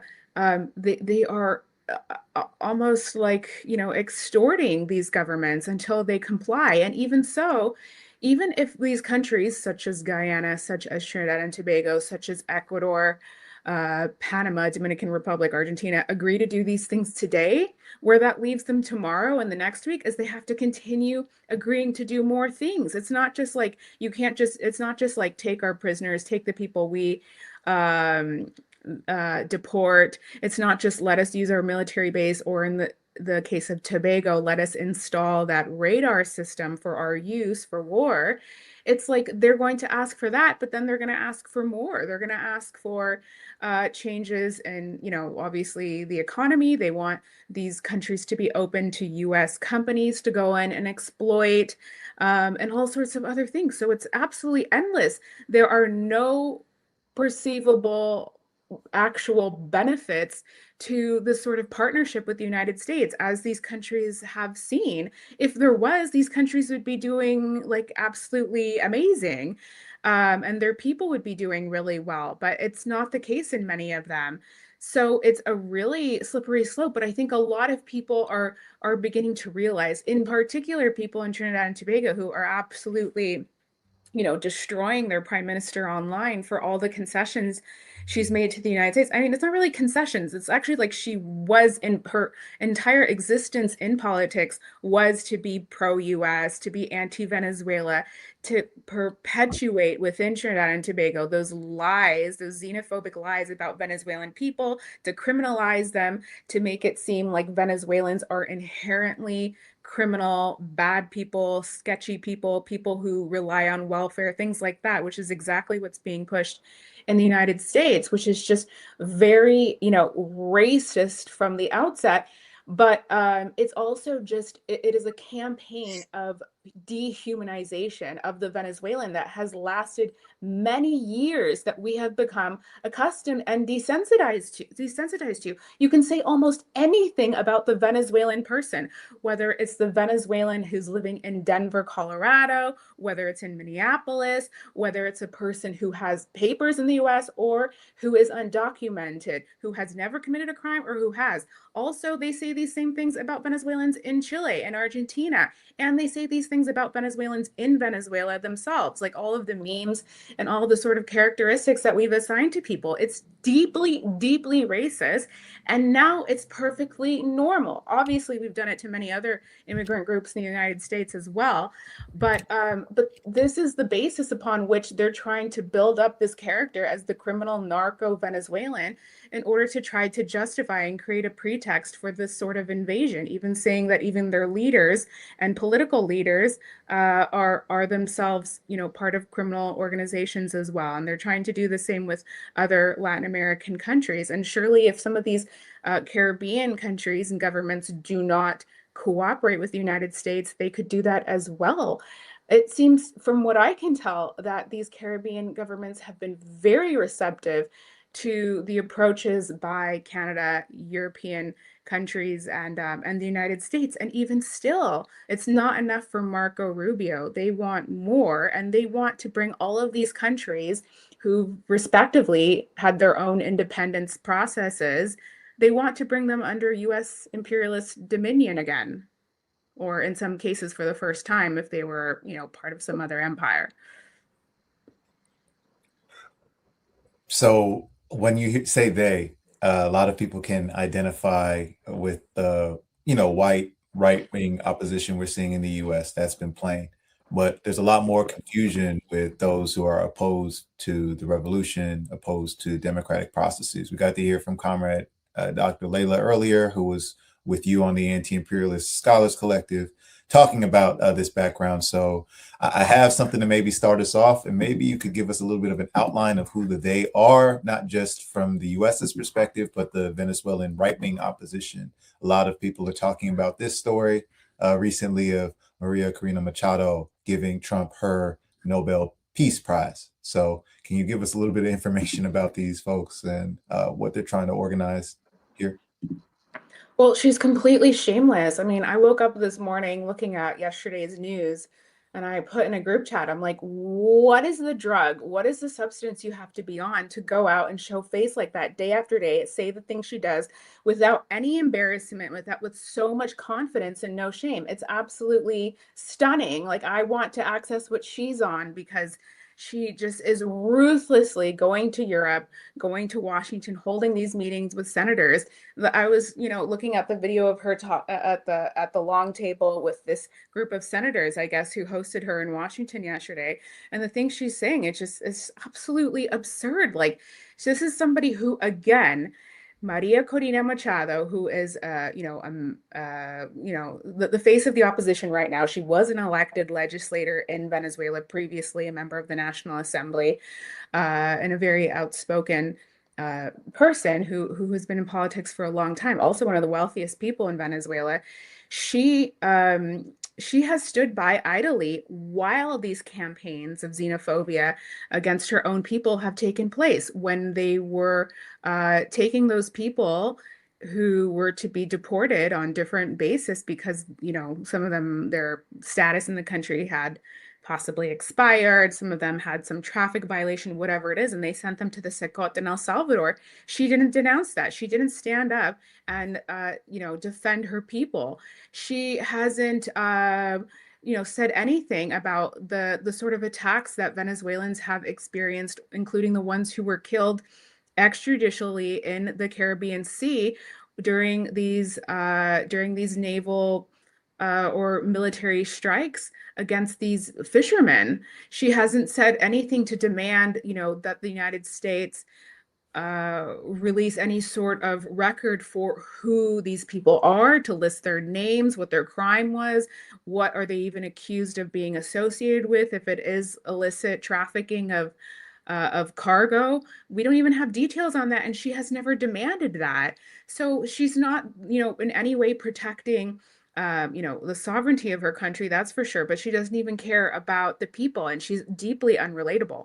And we're seeing her, throughout, the last year and a half in particular, because she, has been in the international media since at least, the months leading up to the July 2024 presidential elections. And she's going to business forums internationally. She's talking about how Venezuela needs to open up its economy so that foreign companies and corporations can come and exploit the country, not only its oil, but she's really going out there and saying that they have all of these rare earth minerals, which will be really important for, technological development in the United States, needed for chips, needed for AI, all sorts of different things. And that's what she wants. She wants to take control of Venezuela so that she can sell off the different things that Venezuela has, its wealth, but territory, to her different friends and these different corporations. And she has stated that is her objective. It really stands in contrast to what the Bolivarian government, under President Nicolas Maduro's leadership has stood for.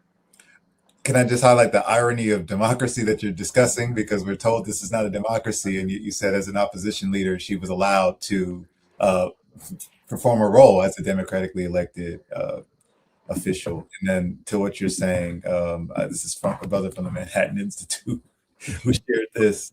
It says, the vision for Venezuela, this is their great plan. So thank you for highlighting that. I wanted to ask next, so that was a bit about the opposition, about who's currently in power.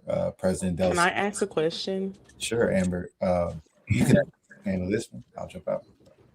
Appreciate it. Hey, Camilla. Hi. I wanted to ask about, I know we talked on a previous week about like the good things that Nicolas Maduro has done and like different programs, stuff like that. So could you talk in more detail about that? Like how he has worked to stabilize the country or different things he's done? Because I feel like it's really hard to find resources that talk about that to kind of compare what the US like talking points are. Yeah, well, this is part of what was in Delcy Rodriguez's speech yesterday before the National Assembly. So every year, they essentially give some equivalent of the State of the Union address in Venezuela. And it's the annual address to the nation at the National Assembly. And that should have been President Nicolas Maduro giving that speech, and given his abduction and that he's a hostage of the United States right now, and that Delcy Rodriguez is acting president, she gave the speech, and she said just 6 hours before he was abducted, they were working on this speech together.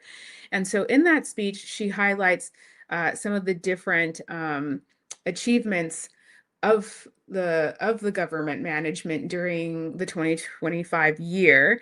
And she said, she stated some figures on the improvement to the national electrical grid, to electricity in homes, to access to water in the different areas of the country, and the different improvements to infrastructure. And this has been really important because this is a country that, because of the unilateral coercive measures, went through a very difficult time, which was an economic crisis that was imposed externally. It was generated externally by external factors, which is this country that should have, nothing to do with the internal affairs of Venezuela, and made it impossible for Venezuela's government to access their own money, access their own companies abroad, the gold in another country, and made it impossible for them to purchase things on the international market. And as a result,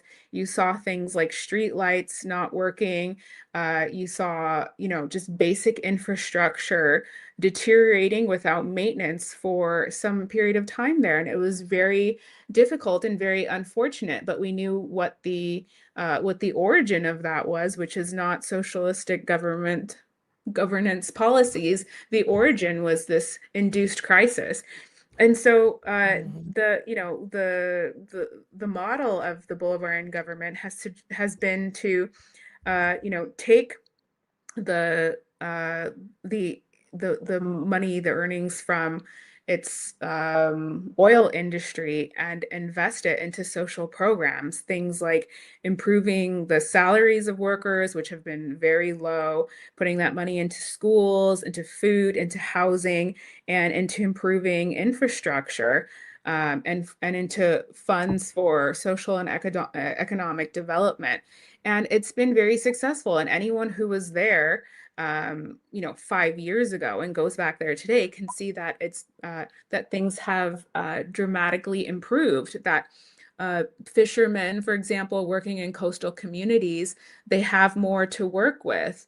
Things are becoming more mechanized, like they're able to do more because of some of the relations that they have built with key partners like China.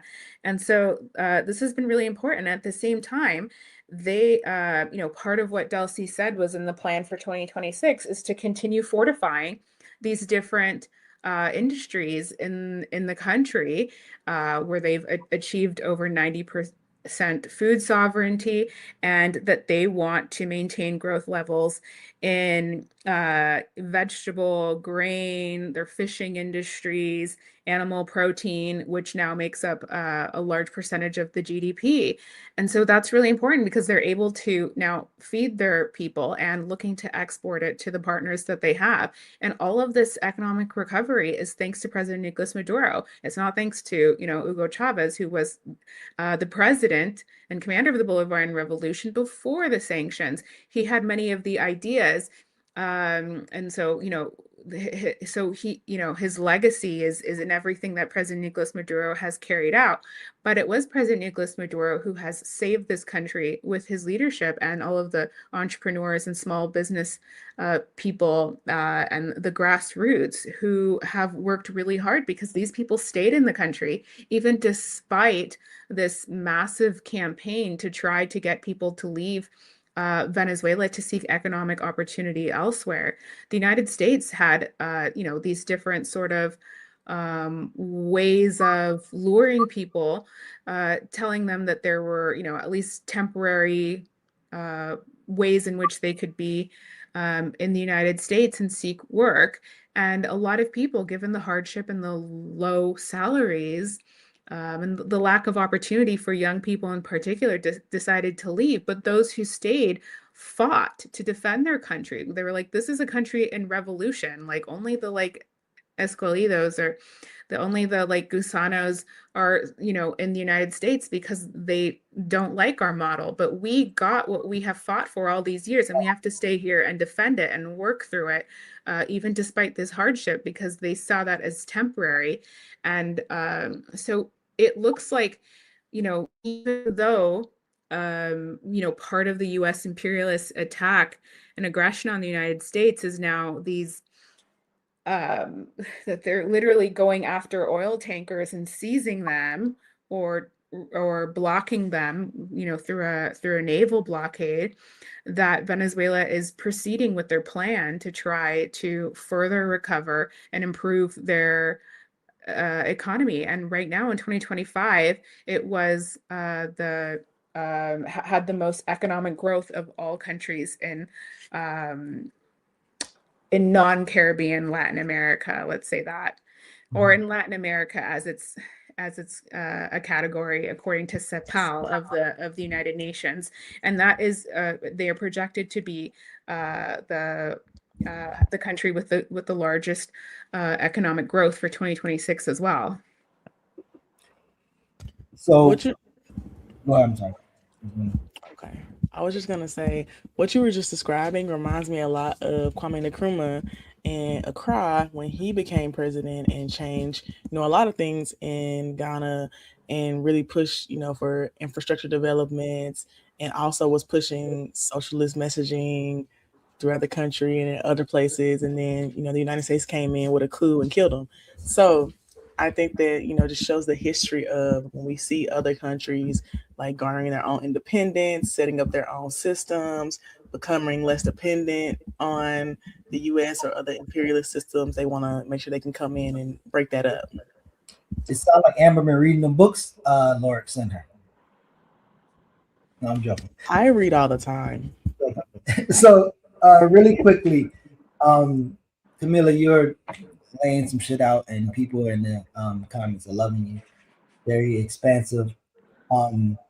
Earlier when you was talking, I was thinking about a lot of Jared Ball's media work around US propaganda and how through the movies, right, you could be like, because I'm seeing how people respond to it in the US. Through the movies, you could be taught to celebrate this and be like, oh shit, Trump's a gangster. He or you could watch your series of what's the Equalizer with Queen Latifah, and the first people they say Venezuela bad, Venezuela. So the most people are conditioned here to I don't know, not think. And I remember when I was living in Central America, having my family over, and I'm like this is this for this place, right? So you could think of this in America, and this is this, just to see how people are worlds apart. So anyway, I'm asking this because I think you're already kind of illustrating what it will be like to be there on the ground and like take it all in. And I wonder about what is the media climate there. Like, we got Fox News in the US, and then, I don't know, whatever the ones who act more left. But there's no like representation of like real radical left, whatever, like, in the mainstream. You can get a YouTube channel.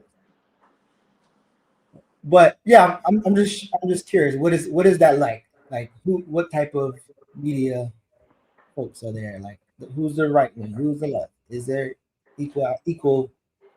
I think you know what I'm saying. Yeah, well, I think, there's just this existing US exceptionalism. And, a lot of people in the United States feel like the whole range of thought that can exist or expression that can exist or viewpoints or anything is all within US Anglo media. And so that's very limited. In Venezuela, they have their own news networks, their own national news, they have their own entertainment industry. They historically, before things got difficult, had a very prominent telenovela and entertainment industry, which people from all over Latin America would travel to Venezuela, actors, etc., to be in that film industry and television industry. But beyond that, I think Venezuelans, they consume a lot from Colombia, from around Latin America. Even like Spanish media is really dominant around Spanish from Spain.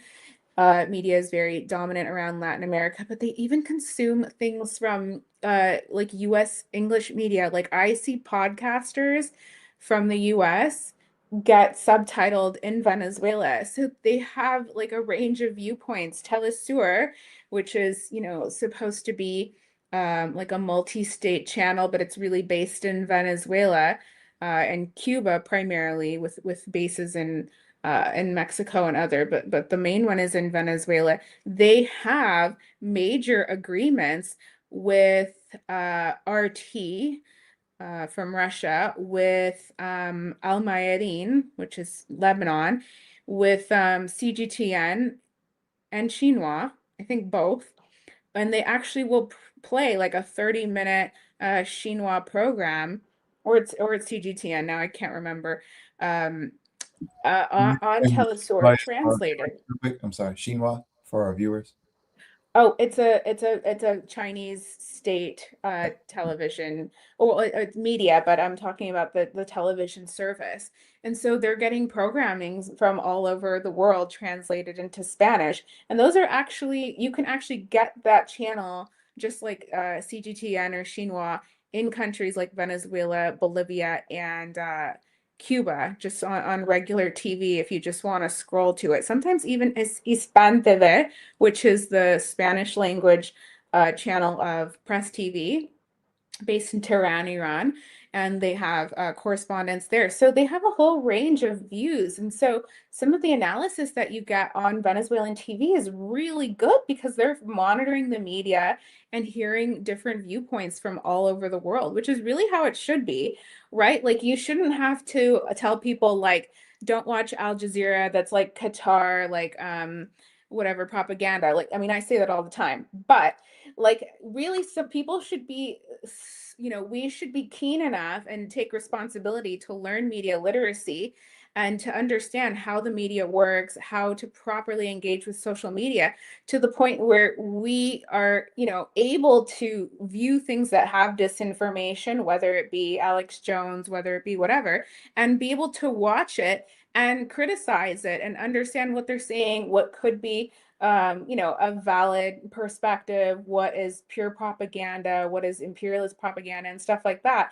But we don't even have those skills to be able to do that in Western countries a lot of the time. So yeah, I think people are the ideas behind socialism, behind building a socialist model in Venezuela and things like that are much more normal than they are in the United States, where we're kind of just starting out with familiarizing ourselves in terms of, I guess not us, but the average person. It's becoming very trendy to support socialism on TikTok and things like that. We have a lot of creators, even beauty creators, who have really begun to stand up for issues like Palestine, for the self-determination of peoples, against police brutality in the US and things like that.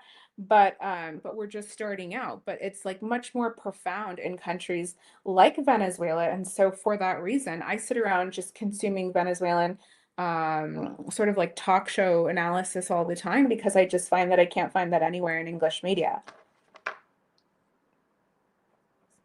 Love it. Thanks. I want to open it up to the chat for some questions while Camilla's still with us. I have a few highlighted that I'll just raise for you, and you can address those. One is, of course, could you please join Black Liberation Media more often? I think that's on our side. So definitely will reach out. Not Amber side. Don't put Amber in there. The role of CARICOM, is it changing, or is it still a coalition that is the lapdog of the empire? So I think that was one question. Well, I think that's a very important question, and that's what I'm asking myself right now. This is a very important organization that should be used to protect these individual countries.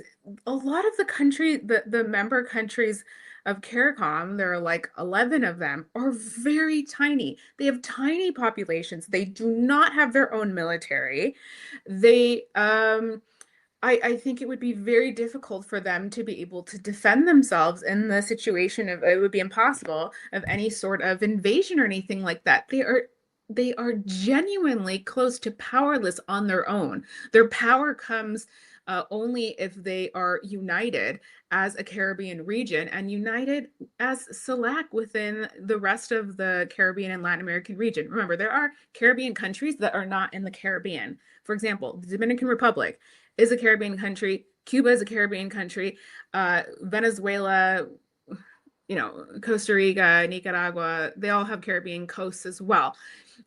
So this is not all the Caribbean countries are in the Caribbean community, CARICOM, but they have to get together right now. And what has been happening throughout at least the last year is that the United States has been coming and trying to divide this bloc and trying to pit these countries against each other using these countries like the government of Trinidad and Tobago, who say that that CARICOM is sort of, I don't know what the words were she used, but she essentially said that it's like not relevant anymore. But it is relevant. It's more relevant than ever, because we're at the stage, and this is not something that CARICOM would assume, they wouldn't adopt this position, but others might be thinking about it, where this region, Latin America and the Caribbean, should be thinking about the building of an anti-imperialist international army to be able to defend themselves from, the brute force of the United States. Because the United States has already stated that they do not recognize the validity of international law. That's why they are distancing themselves and withdrawing from these international bodies of the UN. They don't believe in this sort of international legal framework of the courts or any of these sort of regulations that exist to govern how states interact among each other and how to resolve issues. And so the United States believes in this rules-based international order. Well, I mean, regardless of what you think of the UN and international law, in theory, Venezuela and the Caribbean and most countries of the world still believe in international law. They still believe that we have a duty as states to try to bar any sort of genocide from happening, a Holocaust from happening, and we're not supposed to, violate these international norms and go and invade other countries and surgically remove their leaders or anything like that. And so, the U.S. is kind of moving the goalposts constantly, and the only way to defend against that is unity among these different countries. And if we're going to a situation where we require nuclear weapons or military to defend our territories, well, we don't have that. Which countries of Latin America and the Caribbean have nuclear weapons and have large militaries? Like only like Brazil, Mexico, Colombia.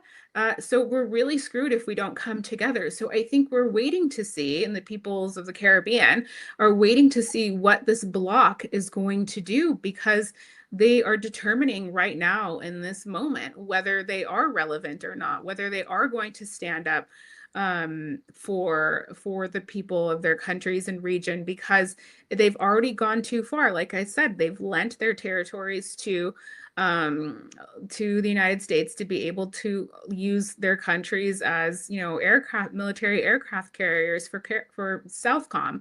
And that is a very dangerous precedent, because that means that any of these countries, Dominican Republic, Panama, Guyana and Trinidad and Tobago, etc., could now be used to launch war against any country that they want to in our region.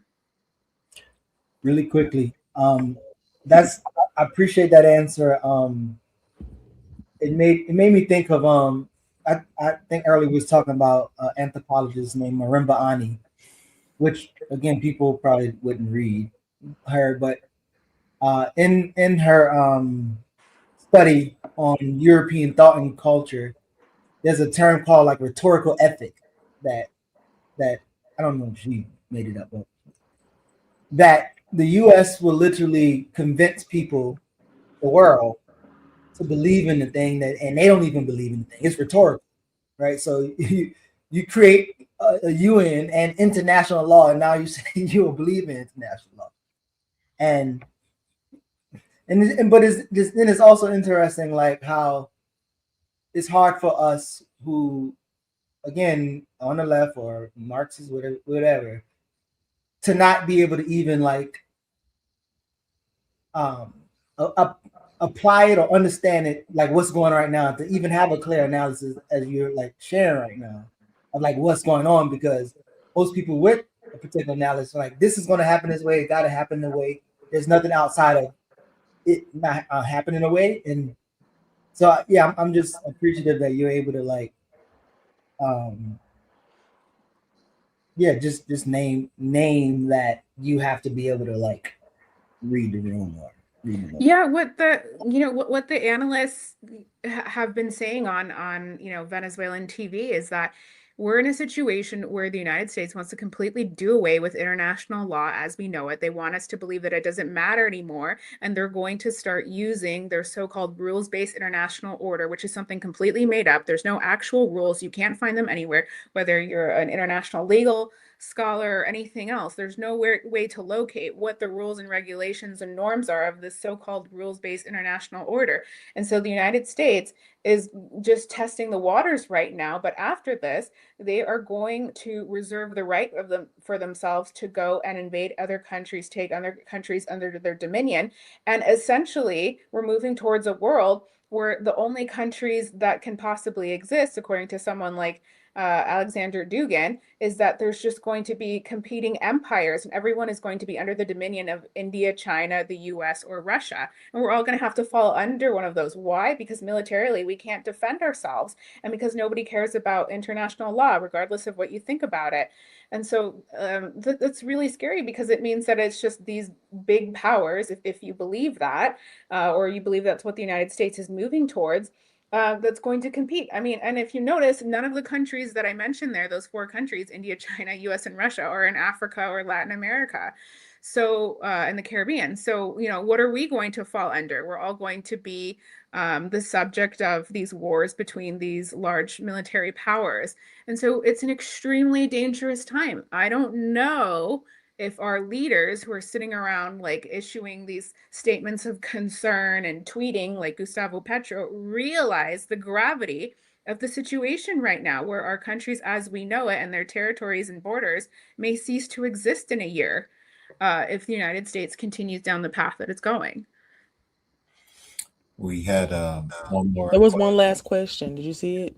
Yeah, I did. Can you explain CLAC and its purpose? Am I echoing? I'm sorry. I thought I was.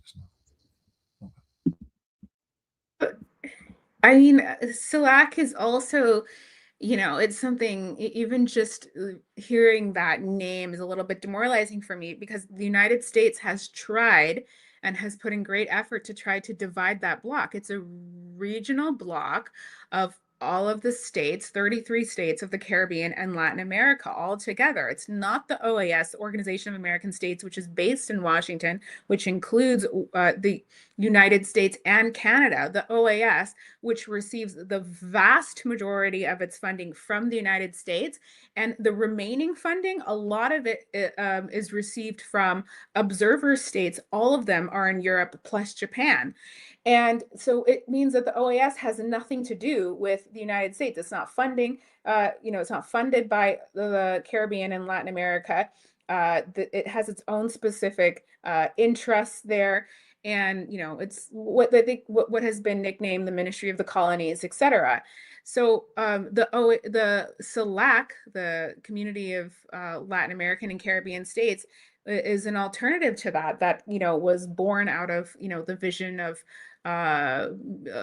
people like Hugo Chavez and Fidel during what was called, I guess, the pink tide in Latin America, where we had a lot of left-wing governments at the same time in the early 2000s. And their idea was that, these countries need a way to come together. Gustavo Petro has been tweeting in recent days, he's talking about, he's kind of like romanticizing Gran Colombia, which is when, this idea of Bolivar for these countries, to be one great homeland, which is like Venezuela, Ecuador, Colombia. And but again, what Venezuelan analysts say is like, okay, stop jerking off to Gran Colombia. We have CELAC. We have mechanisms through which we can become more united. Why, when all of this has happened post January 3rd, have these countries, these leaders, the neighboring leaders, they say they're so scared, Lula, the president of Mexico and Colombia, they had so much concern. They always have concern over what has transpired and the precedent it set. Why don't they do something about it? Why don't they use like some sort of emergency mechanisms to bring countries together and talk about how they're going to respond to this and try to take action against the United States and defend their countries against this? Because everyone has pretty much in one way or another either explicitly said or implied that this is highly illegal and that they reject it, but they haven't actually done anything. So it's really a failure of these other countries, because at the same time, Lula was, reportedly the reason why Venezuela was not welcomed into the BRICS. And so, why are they not using these sorts of things we have to try to, provide additional security for Venezuela by having it become a member of the BRICS and things like that. So essentially, these analysts, from Venezuela would say that these countries are not serious. They're not serious about sovereignty. If they'll let it happen to one country, which we've seen, these sorts of violations of international law and occupation and in Haiti as well, but in other countries as well to other degrees. So it's not like it's only Venezuela, but it is a little bit unprecedented in recent years, what we're seeing with the hostage taking of the Venezuelan president. But if countries are seeing this happen to Venezuela, it's going to even sooner happen to the rest of our countries. Today, one of the biggest lapdogs in our region is Daniel Noboa, the president of Ecuador. Tomorrow, if for some reason he decides to go rogue and freestyle and decide that he doesn't want to do what the United States says, he could be taken out as well. Any one of us or any one of our countries and their leaders are vulnerable to this, because the United States does what it wants. I'm sure maybe you guys already mentioned it, but they stopped processing those visas for all of those countries, even though they are completely subservient to the United States. Now, most countries of Latin America and the Caribbean, 17 of them, have had complete pauses to the processing of their visas. And I'm sure that governments have done all sorts of things to try to prevent that, but it doesn't matter. The United States does what it wants, and we're defenseless unless our governments stand up for us. Thank you for that. Yeah, I know we're working toward a close. So again, we hope to have you back on the platform. This was excellent. I have one more question, I think, from the chat. And after that, we'll open the floor to you, Camila, if you want to share anything, stories, upcoming work, things like that. But in the vein of possible propaganda, I was wondering if Camila had any light to shed on constitutional law against hate for peaceful coexistence and tolerance. Is that the name of a law in Venezuela? I'm not sure. I was Or is that some proposal for something else? I don't know. So that was why I put it up there. I wasn't sure. I just wanted to make sure That sounds like, because there was such a thing in Venezuela. I'm not really. I would rather be sure before I said so, but one of the things that Delcy Rodriguez said post January 3rd, which I thought was very important, was that in order for peaceful coexistence to exist and for there to be peace in the country, you can't have people working for the empire. You cannot have people who are literally, acting as foreign mercenaries and committing acts of terrorism or promoting that. Not only did we have Maria Corina Machado and members of the extremist far right going and working with or practically on the payroll of the United States and some European countries. They've received money through all sorts of, foundations, human rights, et cetera, but you have like other citizen activists in Venezuela who are also doing that. And so Delcy Rodriguez has said like that, to make it, she said, let's be perfectly clear, if we want to talk about a society, because all these people on the exterior are talking about the political crisis in Venezuela, which really doesn't exist. She says those people are like, I don't know, in Spanish they say like those are people are they're not just the right wing, they're not just the opposition, they're the anti-politics, because they're against politics. Their methods are terrorism. The only way that they know how to interact with this country politically is through like terrorism. It's through hate. It's through trying to lure people into the destruction of their own country, into looting and all these sorts of like what we call guarimba tactics, the tactics of destruction of infrastructure, of public works, of attacking other fellow citizens, which is not legitimate protest and shouldn't be seen as such. And so, that's completely illegitimate. So I think that's part of, the sorts of laws that they're trying to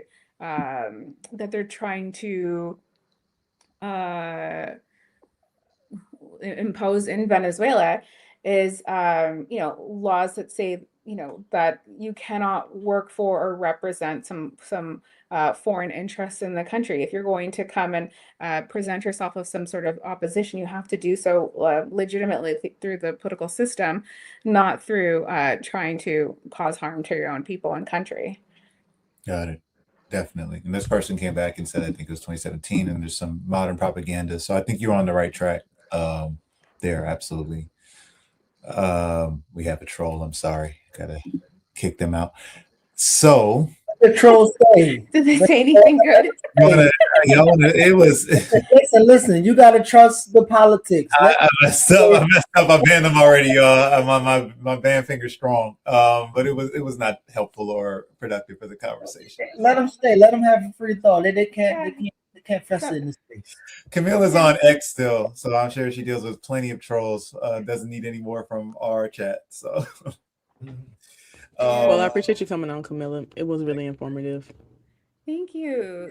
Thank you for having me. I'm sure you guys have really good conversations that are much needed for the US audience. Absolutely. Is there anything you wanted to share, something we should have eyes on, some work you have coming out that you want us to take a look at?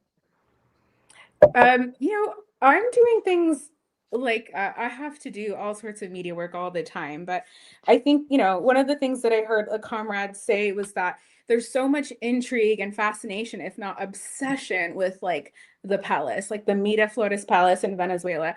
It's like, what is Nicolas Maduro Jr. saying? what is like the leaders of the boulevard, what's Diosdado Cabello saying, like, you know, the leaders who are still in Venezuela, which is everybody because they only took 2 people. But, you know, because some people on the exterior are trying to make it seem like, you know, the whole government's practically wiped out, but actually it's still standing.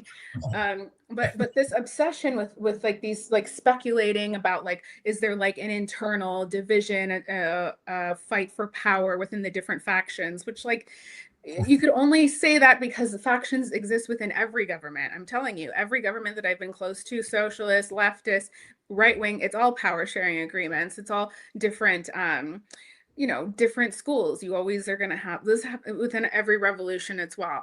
But all that fascination. I mean, this comrade of mine in Mexico was saying that our concern should be to build organizations where we are, particularly in North America and the global North, which will be able to sustain protracted struggle to weaken and destroy US imperialism. That's our job. Our job is to organize where we are, do work where we are, be with our communities, whatever we define our communities as. And that's something that I've been trying to do. I mean, I try to do all the time. Like, I don't consider myself an organizer or activist, even though I do have a role in an organization.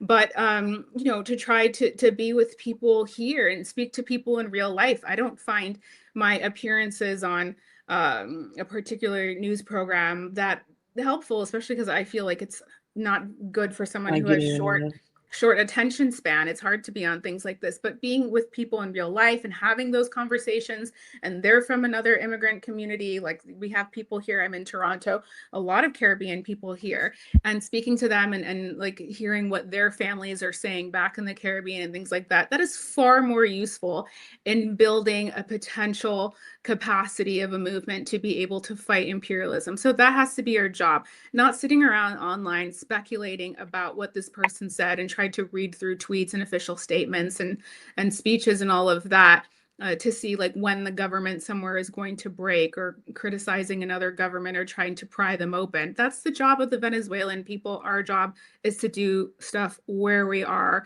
and fight the empire through with it from within. That part. Thank you so much for joining us, Camila. We're gonna close out for today, but we hope to have you back on for that excellent analysis. So thank you. Good to see you guys. Good to see you too. Peace. Great to see you too. Man, I was just thinking of I have an elder, Baba Kidi Awadu. He always be saying like, you know where to find the people who named the Ohio River? I'd be like, where? He said you can't find them unless you go to museums. Then they're no longer here.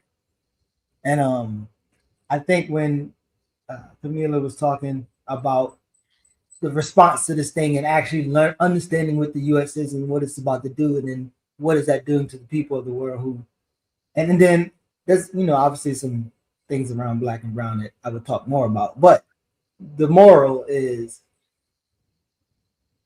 it seems like when we think about what's possible, and I might have said this before, I don't think we think about like the negative what's possible. Like sometimes we think like we always gonna be here and always whatever, but like I don't think like organizers or anybody like think about like, you know, what's also possible. You might be the next Geronimo Pratt. Yeah, that might be. Or like you might not be fucking existing soon. Like I don't think that's the oh, that's possible that people think about. Right. So. Yeah. I mean, I hear that victory is certain and victory is inevitable in our spaces a lot, and I do believe that. But that doesn't, you know, inevitable. Well, we know nothing in this life is inevitable. That's not dialectical. So there is a possibility that we achieve our goals and our political objectives and a social revolution, all those things. And there's also the possibility that we have nuclear warfare and climate collapse, right? So these are equally likely outcomes, and it's on the masses to drive us in one direction or another. We can only do our part, which is why I appreciate Camila explaining that our job is not to endlessly parse through and say we have the perfect analysis. Our job is not to talk about Venezuelan society as if we're experts. It's to explain right here where we are, what we can do, So to that extent, yes, these hour-long interviews can be a lot for some people. I know a lot of people who will enjoy it. For Camila, I'm here in Miami, so some of these clips are immediately going to be useful in community. Geechee, I know you were talking about a lot of people are, misled. So just greatly appreciate these, greatly appreciate having the opportunity to ask questions for my community, because I know these are questions that other people have. With that, anything to close out? Oh, last thing about international law, when y'all kept talking, one of my favorite Malcolm quotes, I said the other one last week, is if white people passed meaningful laws, they wouldn't have to pass any more laws. Love that quote. Use it. My law professor, he didn't like it clearly, but I absolutely think that quote applies to everything we're dealing with here. It's the rhetorical ethic point you were talking about, but they are not passing things that they intend to run with, right? They're just putting rules on you and then going with whatever they need to get done. So that's my last takeaway. What we got going on this weekend, y'all? So we a couple things. We're planning this King TE celebration event for the seniors Monday. Yeah, that's gonna be fun. They're some people funny. We've been having this internal study around the evolution and revolution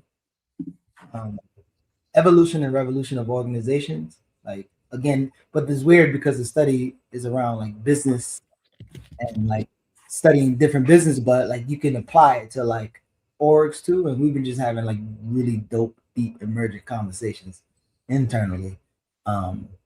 So we're kind of working through that this weekend, more of that this weekend, but I'm really looking forward to kick with the old people. Yeah. I'm speaking at an event this weekend. That's about it. Got you. What's the event? You don't want people pulling up? It's like a MLK Day of Action thing for youth about like what does like civil disobedience and like organizing in action actually look like, stuff like that. That sounds dope. I would. We're getting Cornell West and Lauderhill, so I think I'd rather send people to your event. What? I told Geechee, huh? I told Geechee earlier. I asked Kamala Harris about her impacts on imperialism today, and that was cool. How'd that go? What'd she say? No. Guess what she said. You guess first. What do you possibly think she said? I imagine a lot of wine mom laughing awkwardly and shaking her head and then walking away. I mean, does she even? Those words scare her. Imperialism, like I feel like she'd hear that word and her brain turned off and the programming kicked in. So I think they really be dumbing her on the internet. Like she laughs all the time. The lady was not laughing like that. She was kind of bored. So here's this. What'd she say though? You're wrong, but I actually guessed right. Now tell her what she said. I hear you. I see you.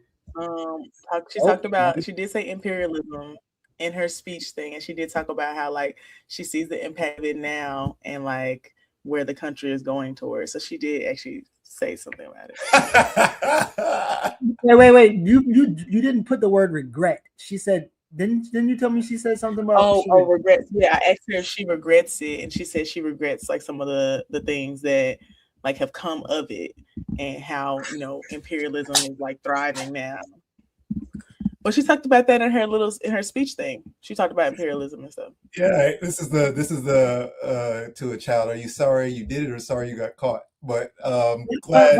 But listen, even if I think that woman is definitely around some people and that party is doing the thing, that could be a ploy just to win. Because like I don't even think she understands. So that's a practice line to me. Yeah. Of course, in the moment, if you ask that question, if I'm about to get anything done, I'm gonna say that exact answer. Because now, especially if you're in the I was telling Geechee earlier too. Go ahead. I was telling Geechee earlier too. I could tell like some of the lines she said like she said them later on her moderation things. So I was like, those are things that she said like a lot, but it was about leadership. I was asking her about Black leadership as like Black Caucus chair, and I'm the first Black woman Black Caucus chair that we've had. So that's what we were talking about. I talked about the imperialism thing. I talked about that, and she talked about like standing in your power. And she said that on the stage. She was like, "Oh, that's something that she says a lot." But the other question in the beginning question, she was thinking about it. Like she didn't just automatically respond, because it took a very long time, because we were doing like content creation stuff, and it took a very, very long time because she actually was talking to people. But I can tell what lines she says a lot and what lines she like doesn't say as much. But I do feel like she isn't, I think her and other like really famous politicians especially, they don't even feel the pressure to be challenged or to think, you know, more critically about stuff, because people get so excited off the little things. I told Geechee, this one lady said, Kamala Harris said my name, and she was like crying. And I was like, the fuck? They gave her a card with your name on it. What are you talking about? Like, why are you so fanned out? And I think because of stuff like that, she never has to really say much of depth, actually. She doesn't have to do, we don't expect that much from her, which is why I ask more detailed questions, and other folks ask more detailed questions too. But people just get so fanned out over simple stuff that they don't even critique anything. But I don't want you to underestimate your enemy either, though, because Kamala, it sounds like you think that she really feels the way, or she really is a thing, but not giving her. I don't think that. I think that she doesn't do that because she's not expected to. Like, no one expects that much. They're excited by simple stuff like her saying their name. Because I think Geechee's pointing out the level of intent with which she creates that space. Because I agree with you. I just think that's very curated. They have security there. We saw this, right? You say anything pro-Palestine, you say, why are you sending bombs here? You ask her about a policy, and you're seen as disruptive.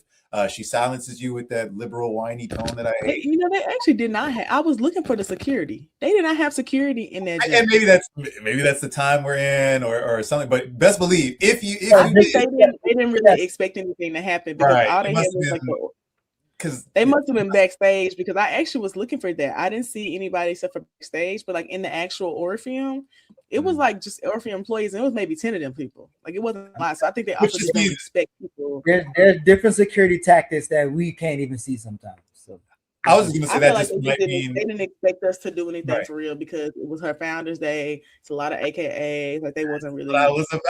Amber, thank you for applying that context. So back to our identity politics discussion before. Where do people's identities come from? The fact that you just said that is the AKAs, that it was a Founders Day situation. There you go. Yeah, they aren't expecting that, because they're expecting people to be fanned out in that space. Like, no question. Same thing. Being fanned out is embarrassing. That white lady was so fanned out. I said, especially that's crazy. White people, I'm a star. What am I getting fanned out for about her?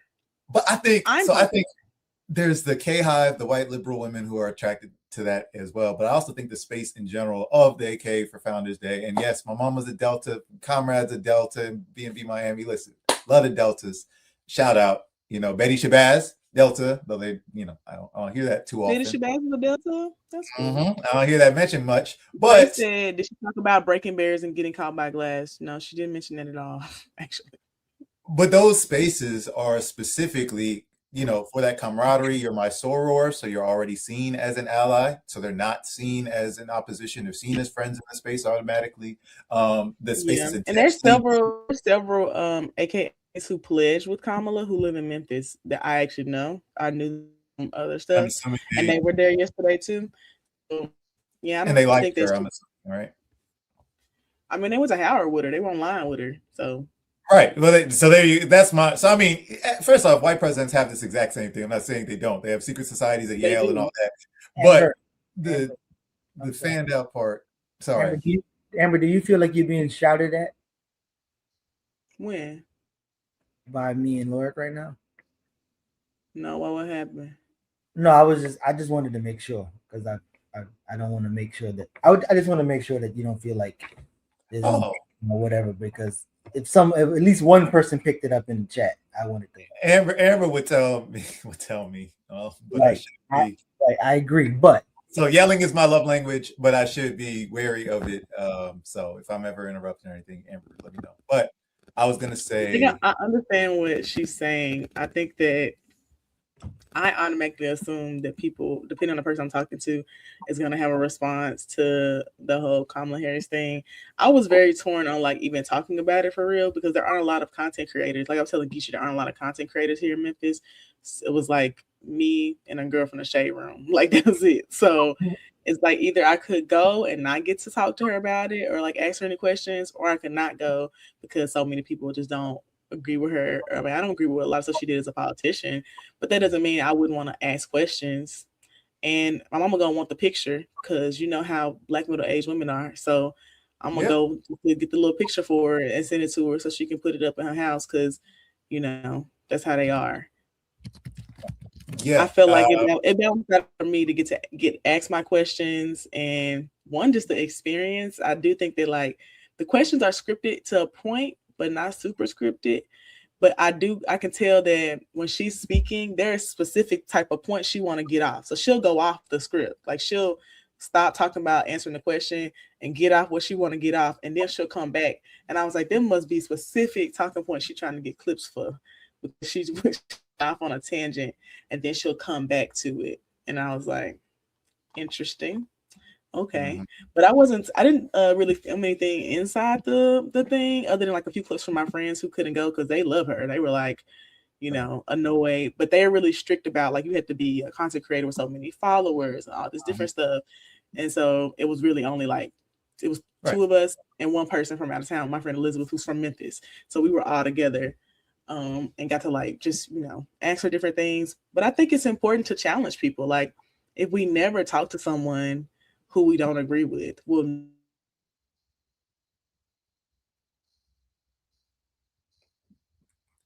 Did I freeze or Amber? I think Amber froze because, well, I think even when we was talking, that one or both of us might be freezing at times. Oh no. Okay, Amber is frozen. hear me. Oh wait, you're back. We can hear you, but your face is frozen. Wow, this is what I usually do. I just say I think we just don't get to hear that, and it also aids in like the organizing we're doing, like knowing what people think. Yeah, I agree. And Amber, I was gonna add one, yes, the photo just hides the contradiction with our people. Like, yes, I've talked to this person because again, this whole thing is like you're just this ultra leftist online, you don't talk to anybody. Clearly not. We in the field. So not yes. they got Amber. So first thing, I think you already pointed out that there is a pre-security here. So the space is already curated, right? Because it's an AKA space. These are alliances. You had to buy tickets. They just bought a tickets, and then you have to have these certain qualifications. So that there's already a screening to a certain level. The second thing I'm talking about for the meet and greet thing. So like for the regular event, anybody can buy tickets, but it was mostly a lot of AKAs who bought tickets. They bought like group sale tickets and shit. Right. I didn't pay for no ticket. They gave me a free ticket, a free meet and greet, a free book, everything. I didn't have to do none of that, and I wasn't going to. If I had to pay something, I wasn't going to be there. Well, I wanted to shout you out for asking the question on imperialism in the first place that I know she wasn't expecting in that space. And then I wanted to, again, because we're celebrating 20 years of Black Agenda Report, and I consider Black Liberation Media a extension of a new generation of Black Agenda Report. I wanted to share this thing from Glenn Ford that really reminded me of your story and how it's very interesting when you get to ask these people these questions. So Glenn was in a similar situation to you many years ago, him and his comrade Bruce. And I just wanted to play that clip real quick for us to see, because I think it's directly related to what you did, and I think you passed his test. So I want to show everyone what he talked about real quick. Individuals who deserve admiration. Yeah, Hugo Chavez. Okay, first of all, yeah, the perfect timing. Glenn Ford shouted out Hugo Chavez. Perfect timing as his hero and inspiration. This is from his Big Think interview. It was just in 2012. Can you turn the volume up? Sure can. And describe an ethical dilemma you have faced. And it involves Barack Obama. It's not a long story. In June of 2003, my team was working at blackcommentator.com. Every week, I would study the list of the Democratic Leadership Council. That's the right-wing corporate mechanism of the Democratic Party. I'd go to their membership list to see what Black politician they had recruited that week. In the first week in June of 2003, I went through my usual routine and discovered that Barack Obama was listed as a member of the DLC, the right wing of the Democratic Party. I was very excited, and I called my managing editor in Atlanta, Bruce Dixon, to tell him about it. But before I could blurt out that Barack Obama was a member of the DLC, he said, "Glenn, before you tell me that, let me tell you, I just went to Barack Obama's website, and he's taken down from his website his anti-war speech. It's not there anymore." So we both made a discovery the same day about Barack Obama, and we decided, since Bruce knew Barack Obama from Chicago, and since Obama was then ranked 4th in the Democratic senatorial primary race and wanted to talk to everybody, that we would confront him on this. We spent a month going back and forth. It's all on the record and the archives on the net, going back and forth with Barack Obama about his being listed as a member of the DLC. Why did he take his anti-war speech off of his campaign website? What was his position now on healthcare, on NAFTA, and on withdrawal from Iraq? We put him through the ringer. And finally, in the end, we gave him what we called a bright line test. If he could answer these questions on these 3 issue areas correctly, we would declare that whether or not he was in the DLC or not, he denied that he was, he should be or he should not be. Those questions were, if you are elected to the Senate, will you introduce legislation to withdraw from NAFTA? If you are elected to the Senate, will you introduce legislation for single-payer health care? If you are elected to the Senate, will you introduce legislation to withdraw immediately from Iraq? He then proceeded over a period of a week to fashion answers to that question. In the end, they were a fuzzy mishmash of non-answers. And Bruce Dixon and I had a decision to make. Were we going to pass him or fail him? We, at that time, did not want to be seen as the proverbial crabs in a barrel, people who are anxious when a brother's trying to climb up to pull him back down. And so even though we agreed that he had flunked the Bright Lines test, that he was not a progressive, we declared that he had passed the test. That was a dilemma, and we failed our own test. I've never regretted a political decision as much as having passed Barack Obama when he should have failed the test. Principle. Yeah. So Amber is giving these new bright line tests to people because that's exactly what you're doing in these spaces. Just wanted to shout you out, say you're walking in Glenn's footsteps, and then obviously we don't want to make his mistakes ever again. So keep putting pressure on these people. Look, I really appreciate you doing all that just now, because I feel like it illustrated what we all kind of were talking about.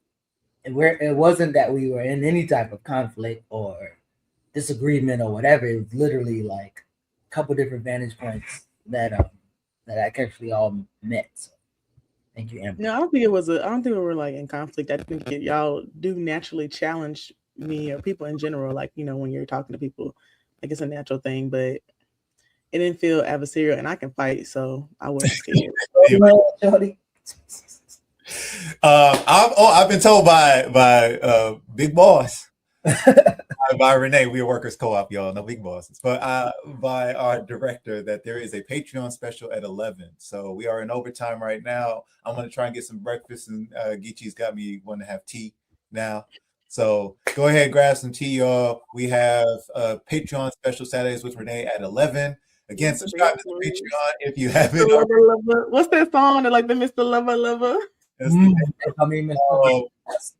Like, share, subscribe. Join us on Patreon if you haven't. You can also make super chat donations. I believe we actually had one. Almost missed it.